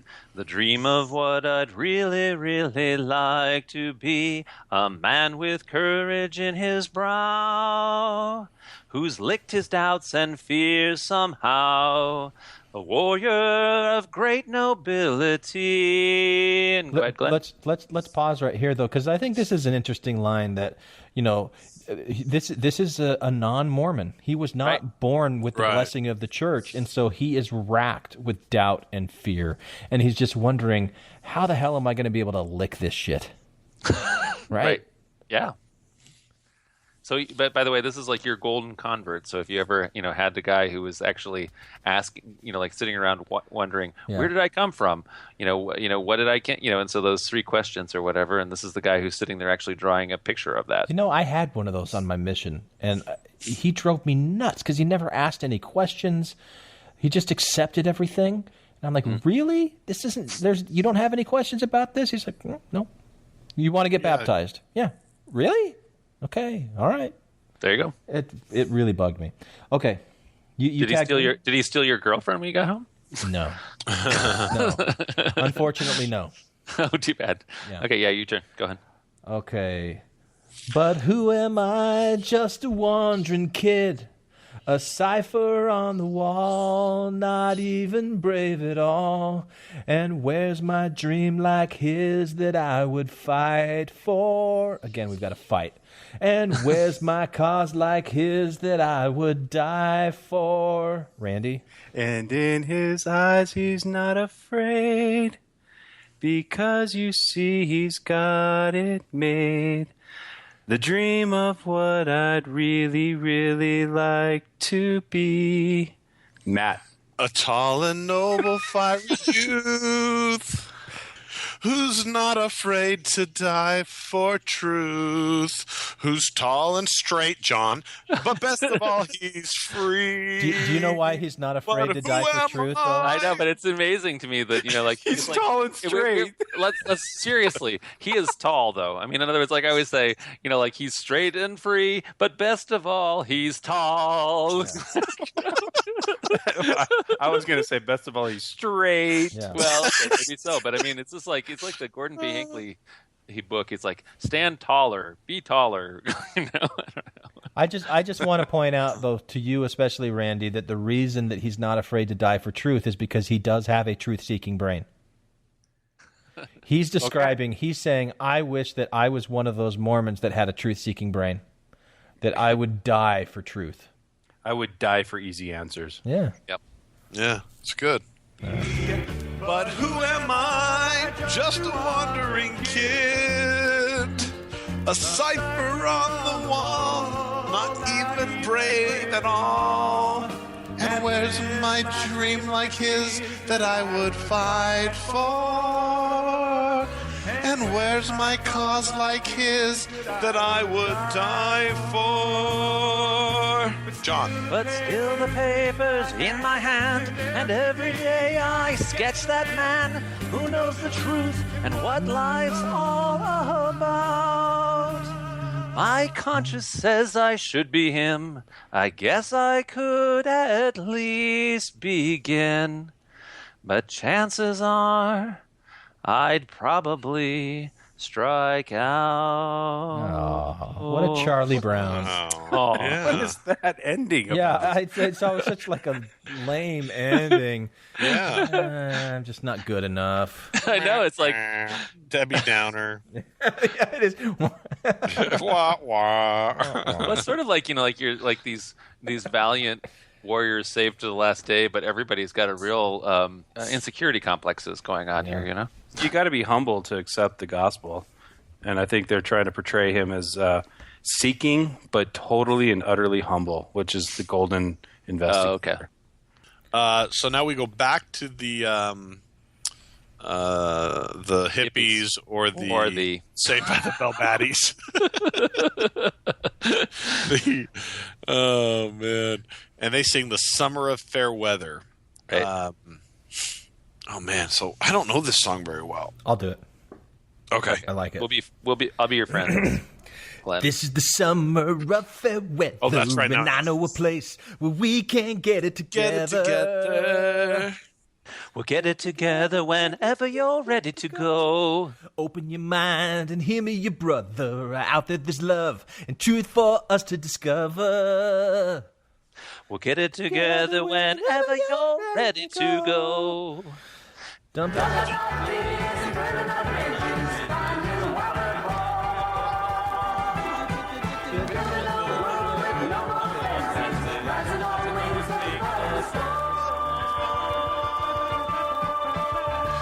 Of fair weather, and I know a place where we can get it together. Get it together whenever you're ready to go. People are there who care for each other. You do your own thing, and still you're loved like a brother. Okay, stop. Is that really a bad message? I know, that's what I'm saying. I'm saying the bad guys in this are great. People are there who care for each other. But that's a lie. You do your thing. That's a lie, Matt. No, and still it's you're a loved lie. like a brother. It's an unreliable narrator. The guy's wearing like a jean jacket. No, they're all wearing jorts. They are all wearing jorts. Yeah. Yeah, right. 1989 shorts for But guys. he tells them, like, this comes up later in the song where they say they're your friends, but they're not because they're leading you away from your family and home. How could they say they're your friends? So they're like feeding him with lies. They're flattering him here. That's Pam's argument, but it doesn't actually hold up. It's the Mormon argument. Pam is like the voice of reason in Right. this. She is the I know, but I mean, uber-Mormon she says there when she says if they take you away from your family and home, they'll leave you alone in the end. But what does that mean? I mean, you always leave your family and home when you become an adult? Not like this, though. No, because we're going to be together forever, John. Right. And you don't really leave your family because you move to the neighborhood away, which might be an entire state away if you're in Utah.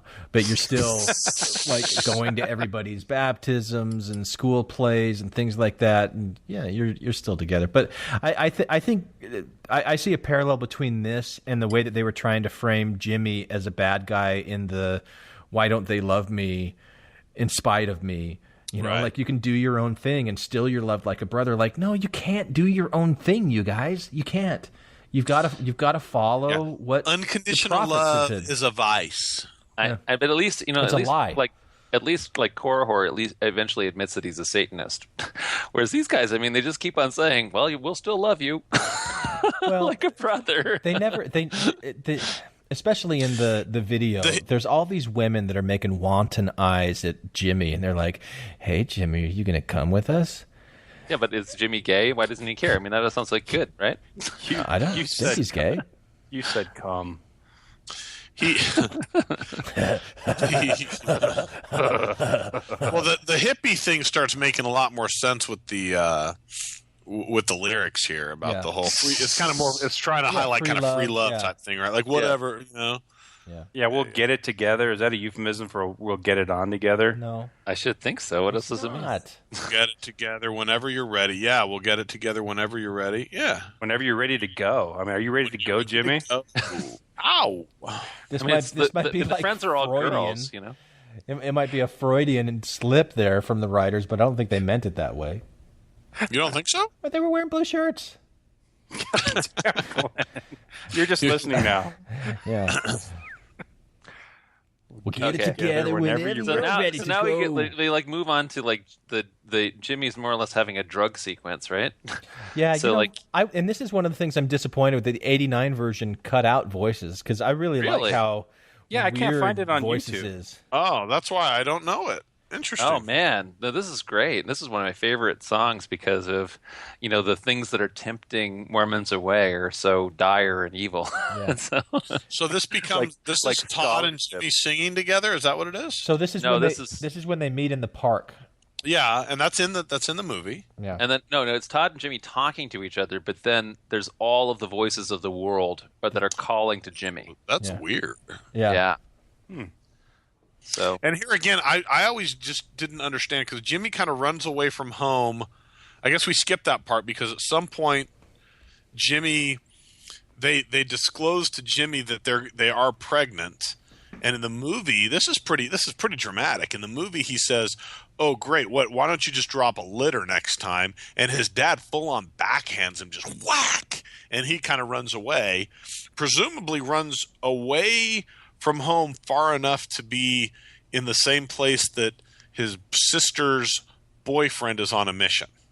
He probably just went like to Tempe from LA or something. I always have the impression that he's hanging out in a park in San Francisco at this point. So in other words, they're from Utah, and I don't know. No, he's on drugs. If the minor chords of this song are any indication, Cool. But the baddies from his hometown go with him to wherever he runs away to. Yeah. Well, they were ready to go. Were they ready to go? Remember, it's the summer of fair weather. They're going to the summer of free love in San Francisco, or whatever. Yeah, I did feel like they went away to California. Like I always thought Southern California, but. Hey, you're not in trouble, are you? Hey, man, what's with you? There's nothing wrong with this place. This is real life. Why shouldn't a guy be able to find himself here? Hey, friend, look, why don't you pack up and go home to your family? This place is nothing. Will you leave me alone? There's gaps. There's gaps. All right, okay. Find out for yourself. Find out the hard way like I did. Man, can't you see this place is zero? These people are zero. And where am I after 3 years? I'm still at point zero. Yeah, I've got a lot of theories and a sketch pad and a paper dream, but man, where do you find the answers? Voice. That's just a weird dialogue, man. From everywhere. Run over here, run over there. John. We've got things to blow your mind. So I go. What do I find? Nothing. Haunting voices rising, swelling, whispering mysteries, fortune telling. Voices filled with books and learning cry their wares to make me wise. We've got ways to get there faster, so I go to find nothing. Voices crying under tables, spreading secrets, spinning tables. Does anybody know anything that's real? Something that will last for a while. I can hold and feel the deep that's more than paper and the dream that's more than just the frost upon the ground. And when the morning sun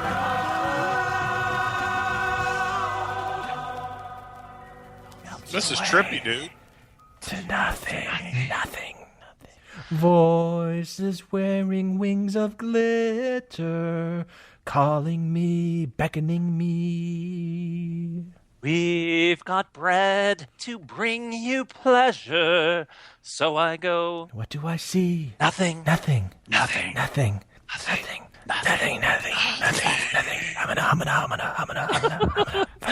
That's weird, dude. I love it though. I mean, it's like I don't know that the song. world. What does the whole world have? It has Nothing. filled with books and learning. Nothing. So many books And fortune tellers, apparently. Yeah, No, but I it's gotta know. get But in other words, like scholarship is the same as fortune telling. Yes, but very different than patriarchal blessing giving. But you get there really easy by drugs, is what I'm assuming they're saying. Yeah, right. Well, I mean, you heard that song. I mean, we're on drugs in the song, right? Yeah, that's weird. Yeah, well, all intellectuals are on drugs. That's how they become intellectuals. There we go. Huh. I went to college. I did it the wrong way. Man, Dang. My brother was a freaking intellectual in high school.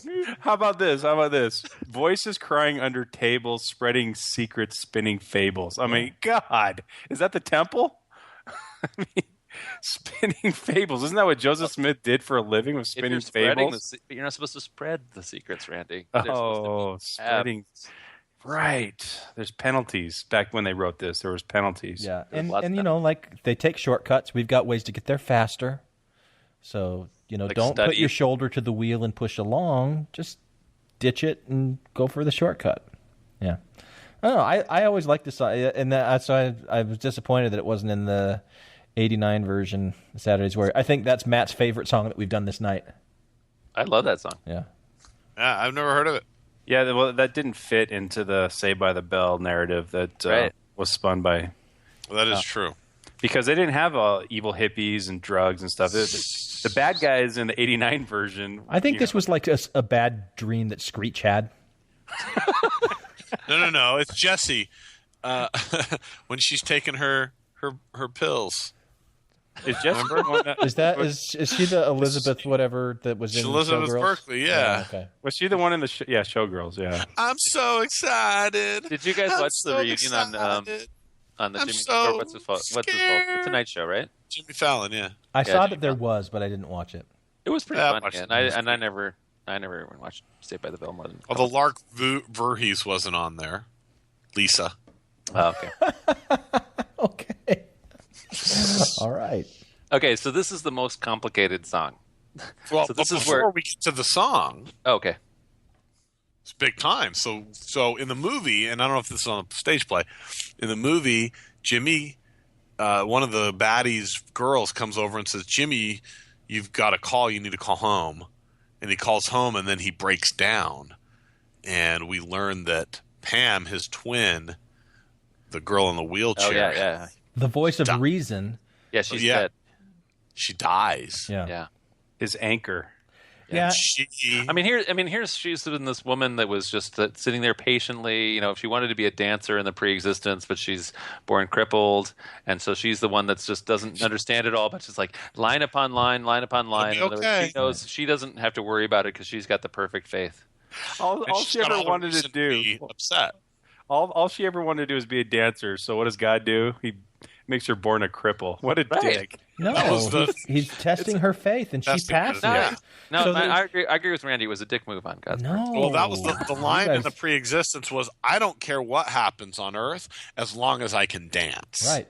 Right. And God was She's taking in a notes. He's wheelchair. like, okay, I know what I got to take away from her to pull a test job her. on Yeah. this chick. Right. I know what I know as long as I don't have any sex at all, I'll be happy on Earth. So If I can, if I can dance. He took the one thing that was that gave her joy and meaning, and he just says, "Fuck you."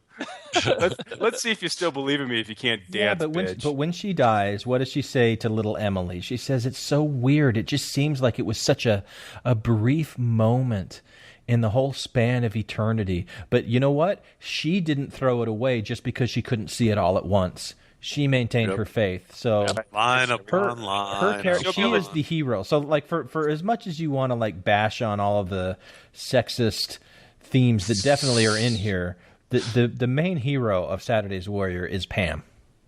She's the ideal that every Mormon should aspire to. Well, except for, I mean, this is the kind of thing like where like the cops, the regular cop is the white guy rebel who isn't playing by the rules, and the chief is always like, you gotta play by the rules, MacGyver, or whatever the guy's name is. But then his partner is the black guy, and then the black guy dies.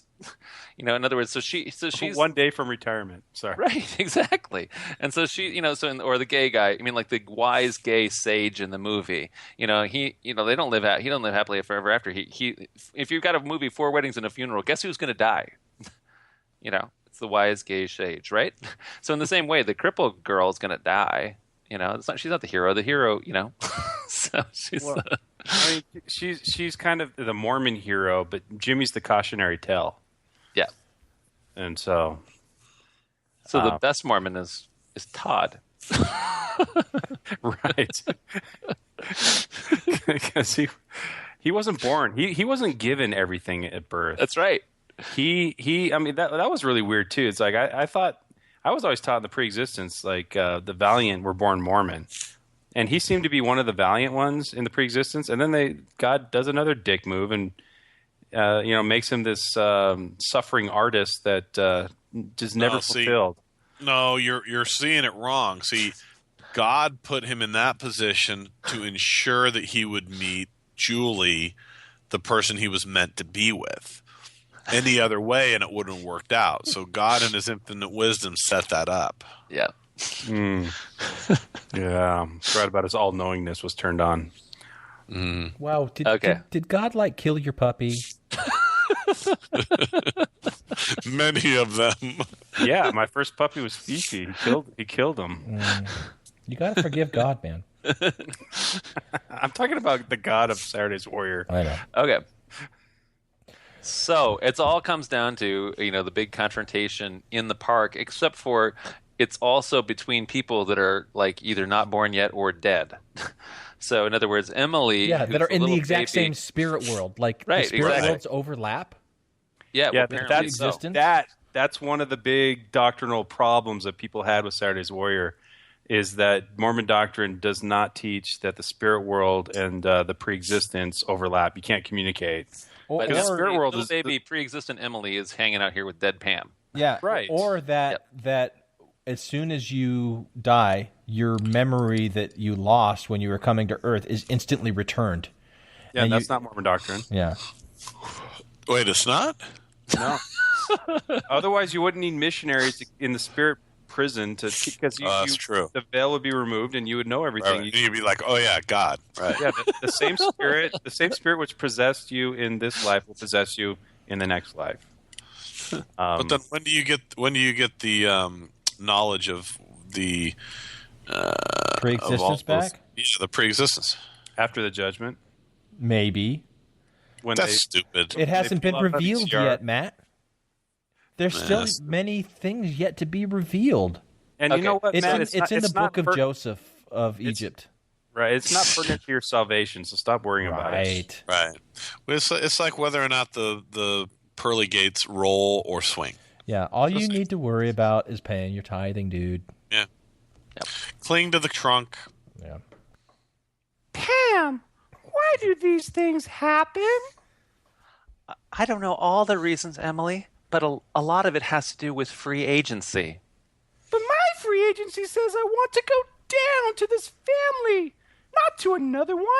Oh, Jimmy, why didn't you keep your promise? Who am I? Where am I going? Here I sit all alone, not knowing why. Brace me up, I'm so discouraged. Help, I think I'm gonna die. How it hurts to be a no one. How I wish that I was someone really loved. Brace me up, I'm such a failure. Heaven help me up above. Isn't there someone with a hand to spare who can share what they have for my hunger? Isn't there someone who will take me as I am? Brace me up, not put me down. Make me feel like I'm as good as another. Doubts and fears keep coming faster. Boy, I'm heading for disaster, that's for sure. Brace me up, I'm going under. Help somebody find a cure. Hey, Flinders, we're ready. Let's go. No, Jimmy, please. Hey, man, are you coming? Don't listen to them. You belong here with your family. Flinders!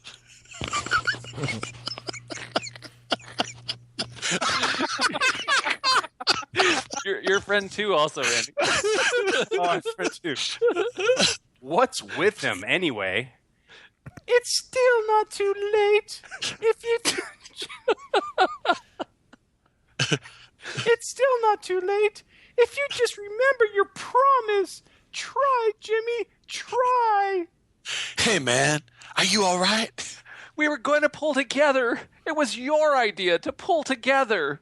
Flinders! Please, Jimmy. Come on, let's go. Come on. Don't listen to them. Don't listen. Hey, Flinders, no, Flinders, come on, we've got to go, Flinders. You'll never find it here, Flinders. Believe me, I'm your friend. Hey, Flinders, come, Flinders. Don't blow your cool and run, Flinders. We got a world out there, Flinders. Believe us, we're your friends. Jimmy, Jimmy, don't listen to them. How can they say we're your friends?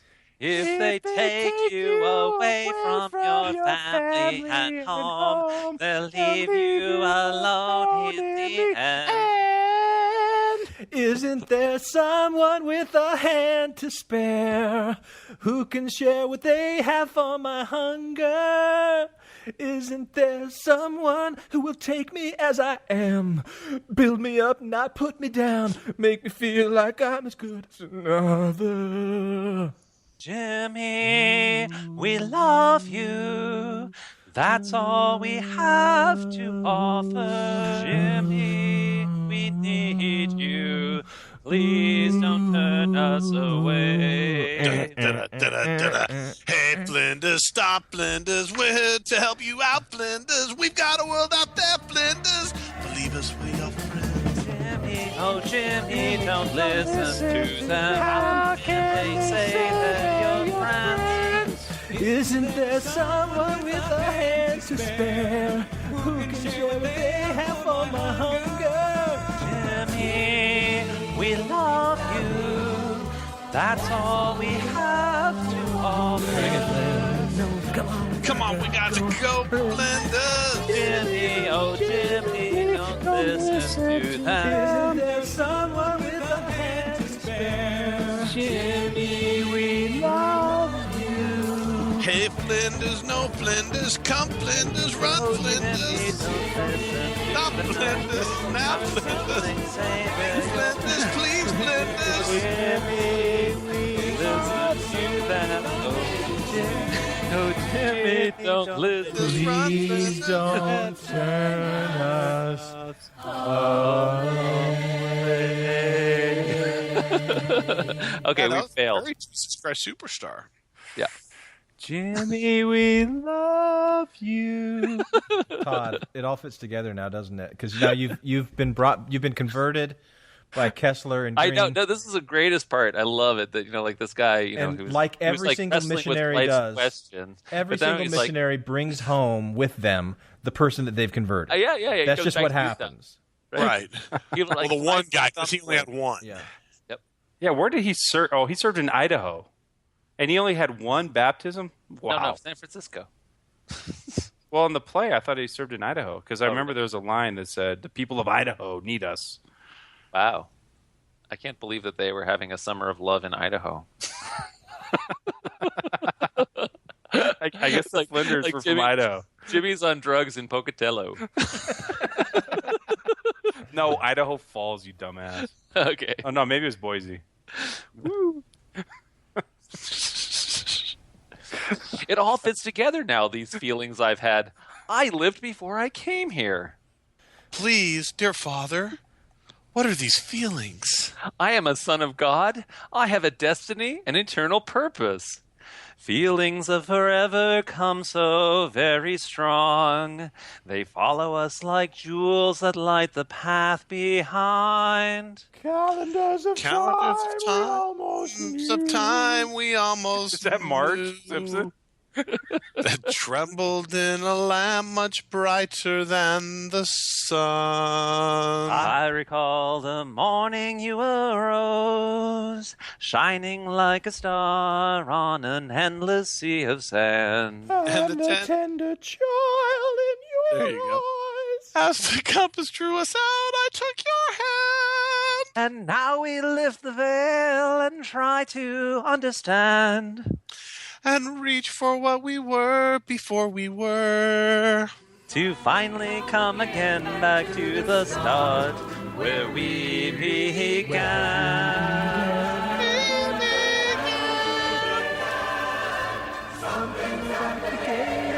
Something's at the gate and rushing. All the rusty chains time can hold. All the rusty chains can't hold it Memories back. of a former life we knew. Memories of a former life we knew. Feelings are so strong Coming through. Coming through, coming through, coming through, coming through, coming through. Feelings of forever come so very strong. They follow us like jewels that light the path behind.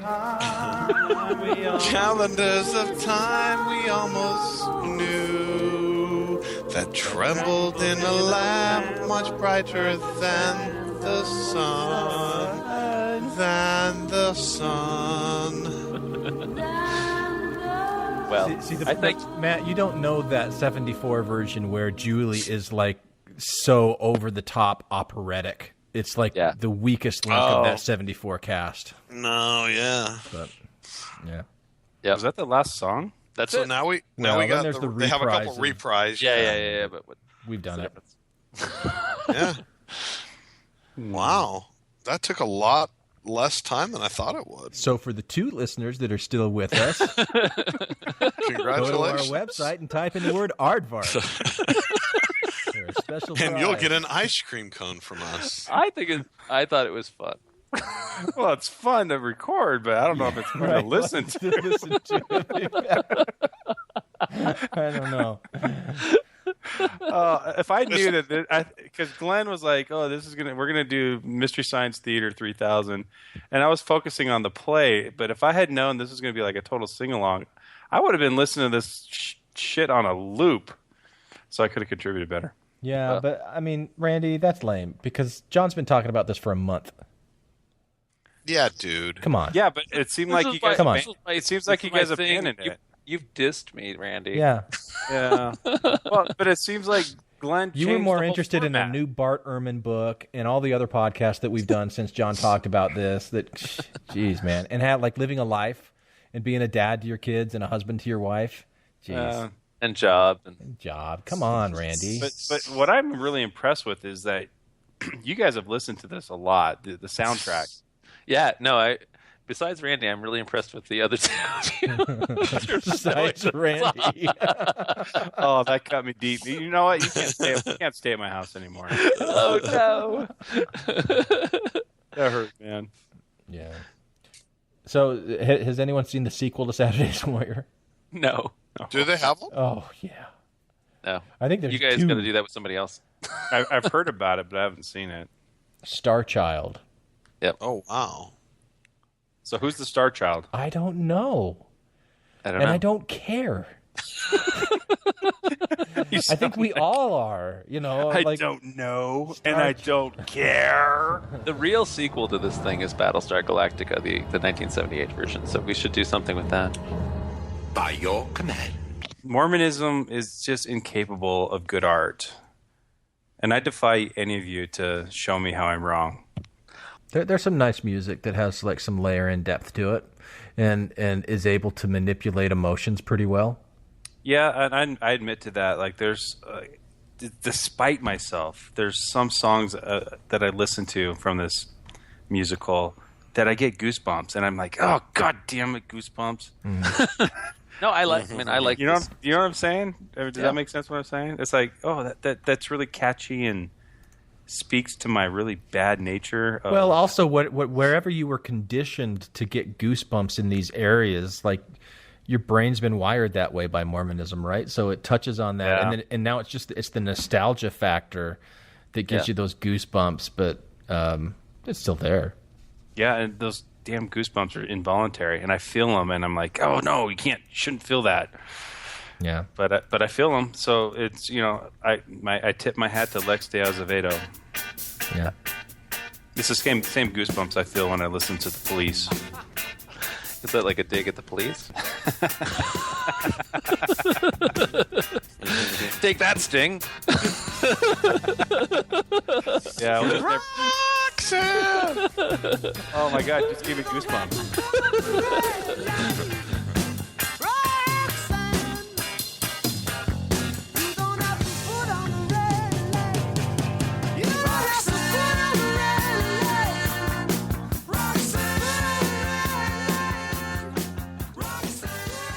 Hi, this is Dan from South Jordan, Utah, and I once threw away every R-rated movie I owned, thanks to a bishop.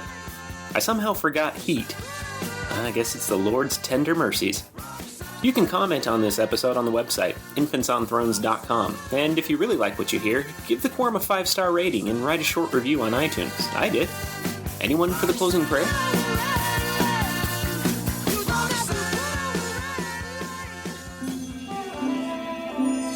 There are those who believe that life here began out there. Far across the universe, with a council of gods, whose work and glory is to bring to pass the immortality and eternal life of man. For as man is, God once was, and as God is, man may become. Some believe that infants who die here become eternal gods out there. Pretty stupid, huh? This is Infants on Thrones. Teaser.